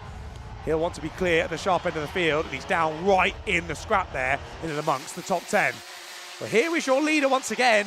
We always say, you don't have to talk about them. They've either had a shocker of a race or a really good one. Well, thankfully for Jarek Mighte, it is the latter. Jarek Mighte again extends the gap to almost 2 seconds now. Hinckley's now past Denyer as well, so the two teammates now nose to tail here, the number 8 and the number 12. And don't forget as well, any numbers 9 and below, seeded numbers. So Mighte second in the championship last year, behind Lucas Blanford, who's now moved on to KZ2 Racing. Davies in 9th, Denyer in 7th, Hudson Round 3rd, Chow 5th, Edgecombe 8th. A lot of drivers who were seeded last year, continuing on for this season. Lovely chat as well before the race started with Tom Williams. He actually has only been karting for a year, has Tom Williams. Whereabouts is he in the running in this one? Oh, I can't quite see him. He's 25th at the moment, it's Tom. As I say, he started karting a year ago because he went on his mate's stag do as the best man, had a go at karting and went, this is really fun. And now he's racing in senior rotax. Amazing to see that from Williams. But we look back to the sharp end. Jarek Mighte, after taking the race lead, never looked back. What a win in senior rotax from Jarek Mighte. And he becomes our 3rd different race winner across this season of the HWE BIM Services Super 1 Series in senior rotax. What a win out on track there for Jarek Mighte. As I mentioned about Tom Williams, he has the number 51 after Doc Hudson from Cars. And then in the same awning is Caden Welch, who has a Lightning McQueen livery because he's number 95. What an awning that is to be in part of. If you like the Cars movie, head down there. I think they're showing it on repeat. Right then, end of senior rotax. Jarek Mighte wins by over 2 seconds in the end. A lovely race after getting back to the sharp end with George Cole and Max Davies, your top 3. Hinckley and Denyer rounding out the top 5. They were followed by Melissa Adrian, Morgan Hudson round to 7th, Chow to 8, Edgecombe 9th, Welch rounds out the top 10, Parkinson Smith. Ronnie is not going to be happy with that one. Your championship leader finishes the final down in 12th place. Ollie Rowley, Lewis Holt, Riley Mason-Lewis, Emma Stoner, Jay Pearson, Charlie Good, Kian Eastick, and Robin Brain, your top 20. They were followed by Tom Nottingham, Franklin Musama, Ralph Molyneux, Harry Gill, Tom Williams, Jacob Barron, Izzy Lawton, Archie Doherty, and then Lucas Ollison, the last of your finishers.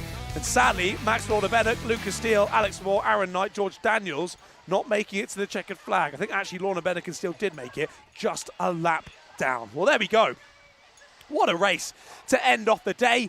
Great race from Mighte, and he bags himself some brilliant points in the senior rotax table.